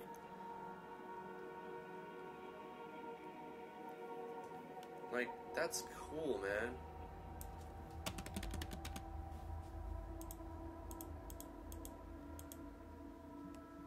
Alright, well, let's move on. Now I need to draw the potion, right? If the player has a health potion counter, like so they bought a potion and the object doesn't already exist, then it'll draw it where it needs to be. And I think for the sake of simplicity, I'll just define each spot for a specific item. So they won't be like movable yet. That'll be later. They'll just be like, health potions are always on this block, and mana potions are always on this block. Kind of like how Zelda does their menu. Like when you get an item, it's just like the boomerang is always in the same spot, etc., etc. So all I gotta do is change these numbers. Yeah. It would have been better to use draw sprite tiled extended and set up a viewport correctly, but apparently I forgot how to do that. For like when you're not using it as where the main character is using to zoom in. It's like it's just a viewport for a tiled, but it's trying to tile the whole room anyway. I just made it work anyway, so that's cool. I don't think that's too resource intensive. We are drawing this sprite 30 times, but it's a small sprite, right? I don't think it's, yeah, it works fine. Okay, where do I want to draw the first object?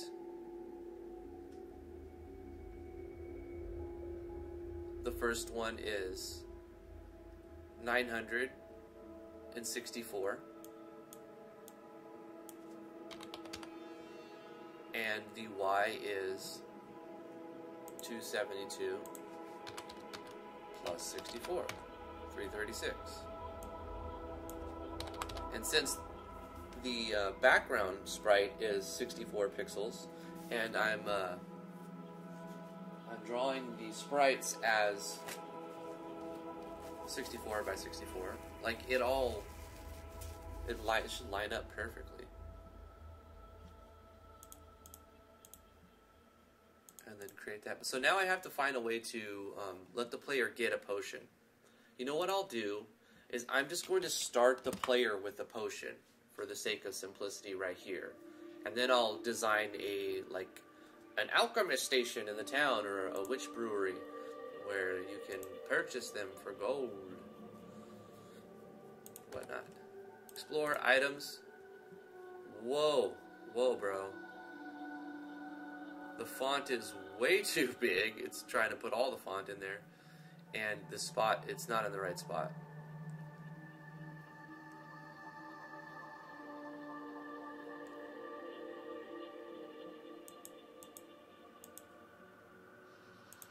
And it's drawing it behind the menu. That's not what I want.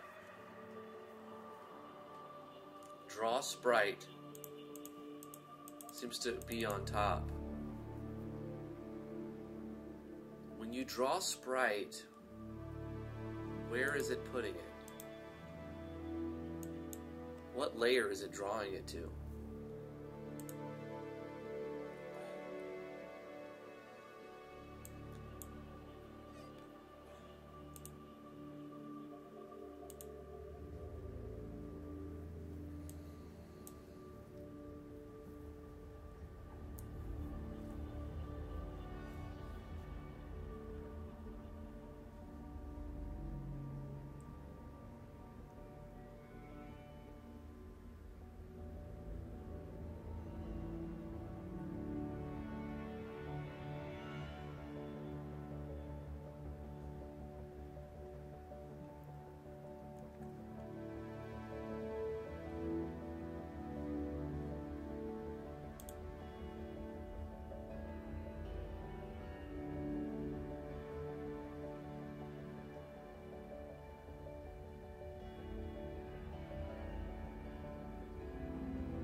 Is there a way to set sprite depth or layer when you're not drawing it as an object, you're drawing it as a sprite?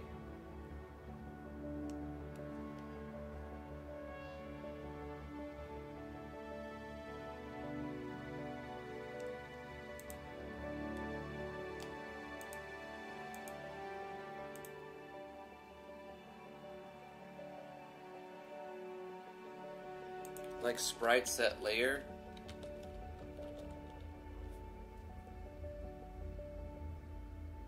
Sprite height, width, sprite index, X offset, Y offset. Sprite assign, index, source, collision.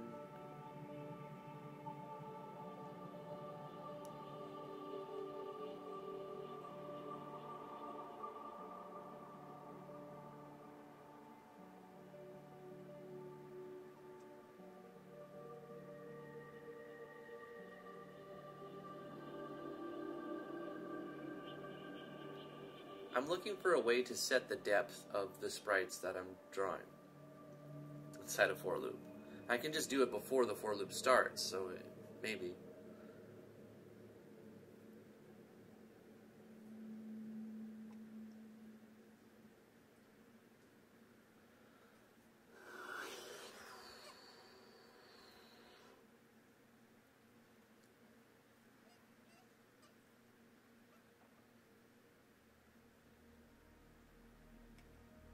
What if I type in depth? Depth, what comes up? Instance create depth, of course. Sprite create depth, that'd be great. Draw sprite depth. Layer depth.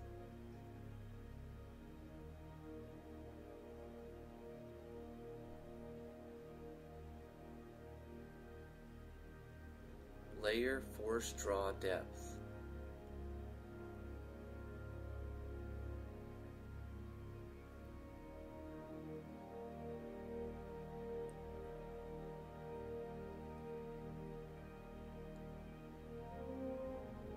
Surface get depth disable.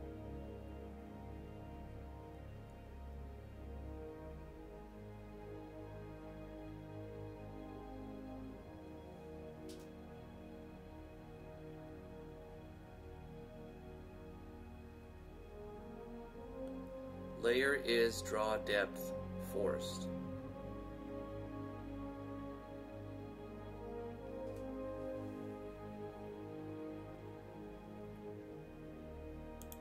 And then what do you pass in? A depth? No, that's a standalone function. Let me read that.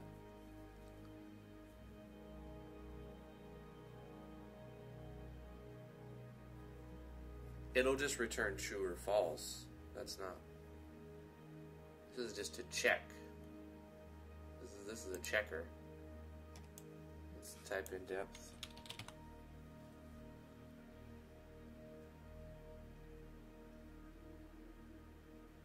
I'm thinking we go layer depth and we increase the button's value, or is it decrease to put it on top? We change the depth of the layer itself, and maybe it puts it above the draw sprite layer.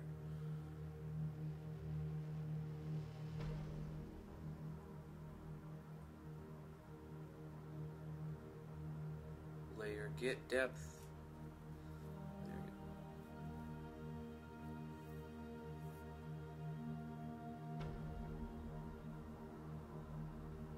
Yeah, it's cool, Vindon. I appreciate you chiming in, though. Two heads are better than one. Vertex usage depth?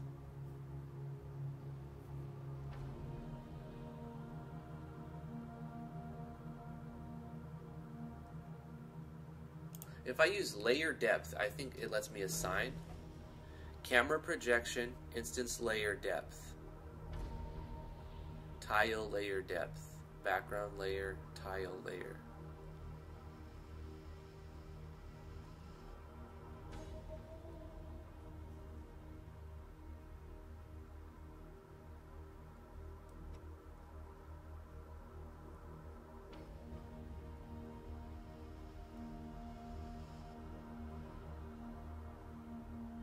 So depth exists between negative 16,000 and 16,000. Okay. The layer depth is defined as being higher when further away.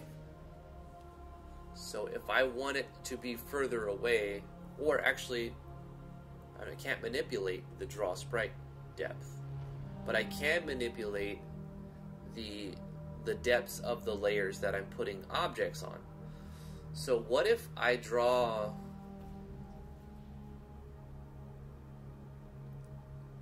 the button layer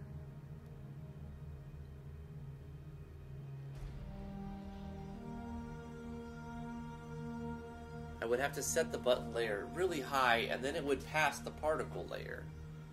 What if I just raise up the particle layer and the button layer to the max that it can be, so that they're on top, and then just change it by one? Maybe the draw sprite is on the highest layer, but I don't think it should be. You should be able to surpass that.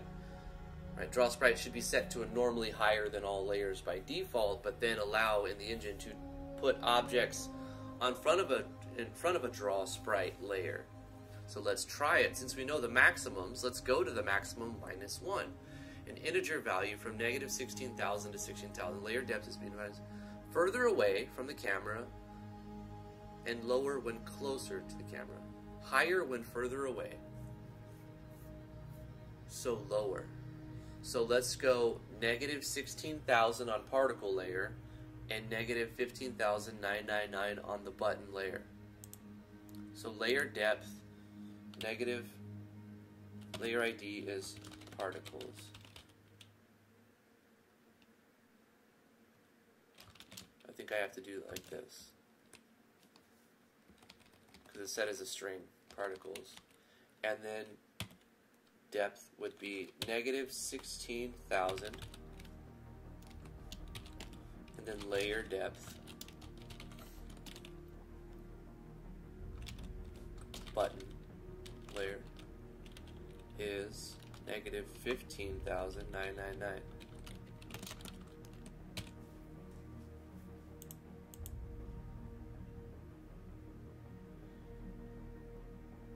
Yeah, depth higher means farther away. It's deeper. But when it's negative depth, it's coming closer to the camera. Negative depth.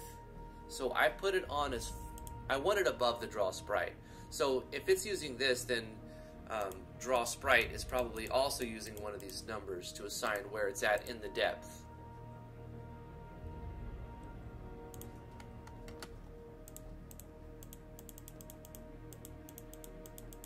Okay, by changing the layer, it's made the buttons disappear.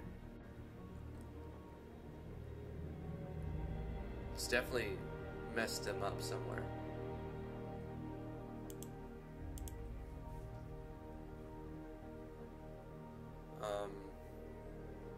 Alright, let's just try the positive. It doesn't make sense to me this way, but let's just see what happens.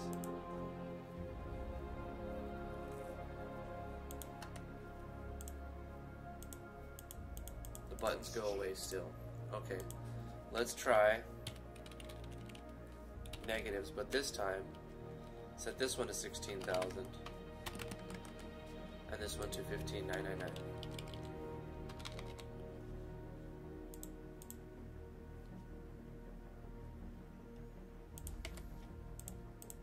It goes away again.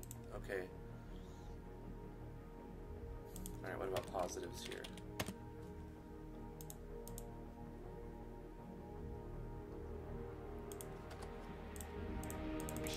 Go away. So this isn't doing what I want it to do. Alright, let's be more moderate about it. Let's just say 1,000, and then we'll try negative 1,000.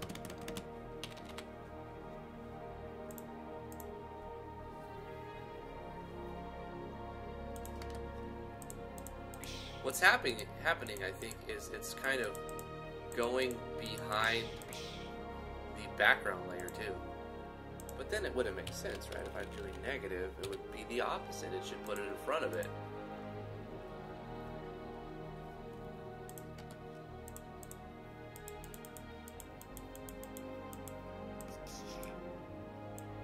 Yeah, so now the particles are behind the buttons.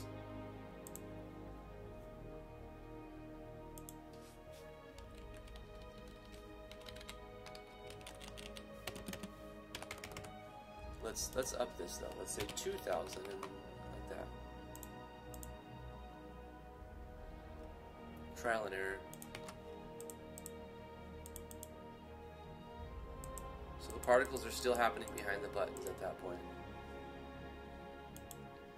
It's negative, it's closer. Buttons.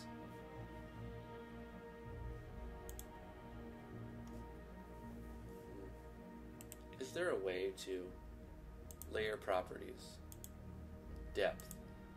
It shows you the depths right here. Shows you the depths. Background layer is depth 400, and then 300, and then 200, 100. Particle layer is on 0. And if I add something above that, it will either make that 0 and increment all those by 100, or it will most likely make it negative 100.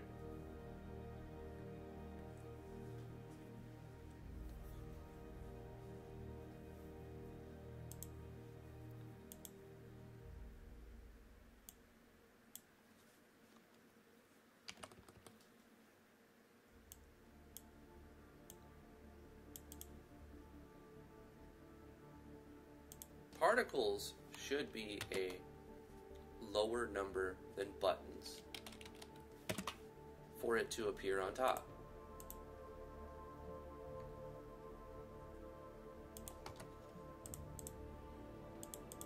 But it's strange that it appears behind it when I do that. But you know, if I comment that out and I use the built-in values,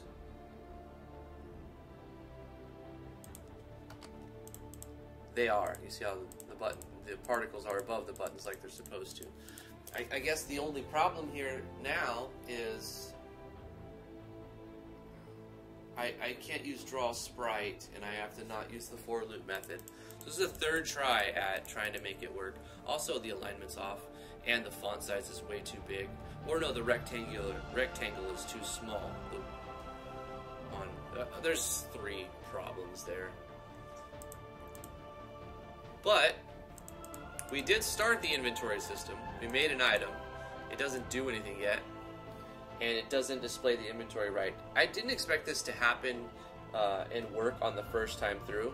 I got it in the live stream here because we have physical therapy we have to go to. But thank you so much for coming. I really appreciate everybody. We're going to work on this. Probably I'm going to mess with this over the weekend, but next Thursday, every Thursday we work on GameMaker Studio 2 and keep working on it and eventually come up with a cool looking inventory. That'll be the next thing that I'm trying to get right. And have so that we have 30 items in our inventory, and then when we open our inventory we can click on any of those items, and once we figure this out, we'll take this same kind of code and we'll put it for our spells as well. So instead of 128, we can have, instead of 64 by 64, it'll be 128 by 128 size buttons, or we can do whatever. That's arbitrary, really. But I want to figure out a good way to do it. I've tried several different methods. I tried to do drawing a rectangle. It just creates a rectangle. It doesn't fill it. I think maybe if I do a health bar, but just have the variables be like 1, so that it just looks full at all times. But that would be on top as well. Drawing a sprite seems to appear above all of the layers, no matter what I do. So I can't use draw sprite. I'm thinking about just changing this draw sprite to draw. But if I do instance create object, I don't want to do that, because then I'm creating 64 copies of a blank object that does nothing. That's not right. That's not the right way to do it. Drawing a sprite is less resource intensive, so I thought it wouldn't be as bad. But this isn't the best method. I mean, at this point, I'm better off making a simple... The first idea I had was this, and I could go with that.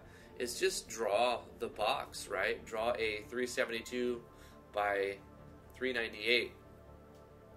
Or wait, what am I doing? 6 by 5. So we do 64 times 5, 320.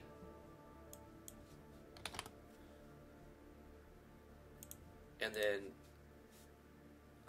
384. This is 6 times 64. 384. So I make a sprite in Photoshop or GIMP or probably a sprite, and make it a 32 by 384. I make that sprite, and then I put the alignment top left. I make an object, assign that sprite to an object, draw that object on a layer that I can control, add an opacity, and change it. Since I'm making an object, I can control that a lot. It's not a matter of, like, I can't figure this out. It's a matter of, how many different ways can I do this, and what if I try to do it this way? Is it possible? Let's test what the engine can do. Let's try to learn as much as we possibly can. Besides, we're not trying to crunch a game out. We're not trying to get this game done as fast as possible. I'm trying to learn. I'm trying to get better at different methods. And creating a sprite and drawing it as an object, or, you know, putting it as a sprite and then assigning it to an object and manipulating an object. I've done that a million times. So I know I could do it that way.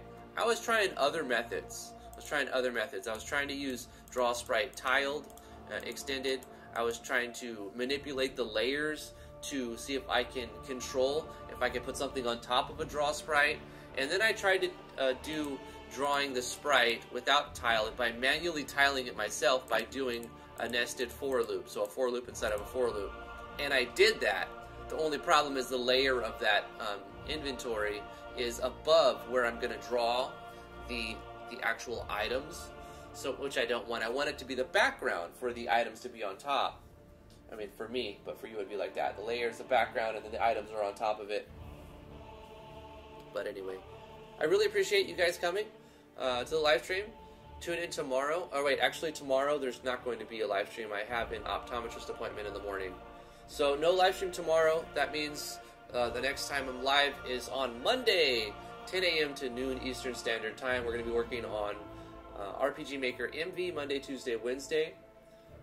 And yeah, we have some another promoter package got sold. So I'll get information to you when it's available, when they give me the stuff and the go-ahead. So look forward to... it's a really cool event. I mean, these guys came in and they just hired a bunch of people and they're putting together a project. They started with Unity, then they went to Unreal Engine or vice versa. And then they're just trying to get a game made. Really, really cool people. So I'll be promoting that at some point throughout this month. And maybe next month too. But yeah, stay tuned for more information on that stuff. If you would like to support what I do, I have a Patreon page, patreon.com/driftwoodgaming. I have a website. I just installed an SSL encryption on the website, so that's there. That took longer than it needed to for me to do, but now there's encryption, 248-bit encryption, or no, 2048-bit, whatever. Yeah. Twitch.tv/driftwoodgaming. Please consider following me. You could subscribe to my YouTube channel, youtube.com/driftwoodgamingmv, or follow me on Twitter, twitter.com/driftwoodgaming. It would be really cool of you, and we would like for you to join our Discord. The link is in the description below. If you want to come hang out, there's a lot of cool stuff you can do there. There's a place where you can promote your own stuff. And that's pretty much it, guys. Thank you. Thank you so much for coming to the live stream. Mwah! We'll see you guys next week. Have a fantastic weekend. And hit me up on the Discord for the chats. We'll see you guys. Bye-bye.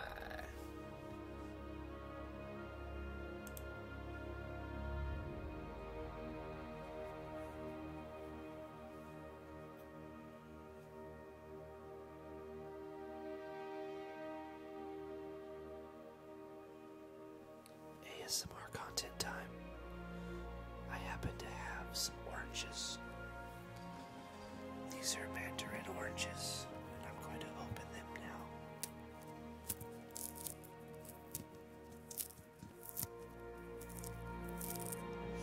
It smells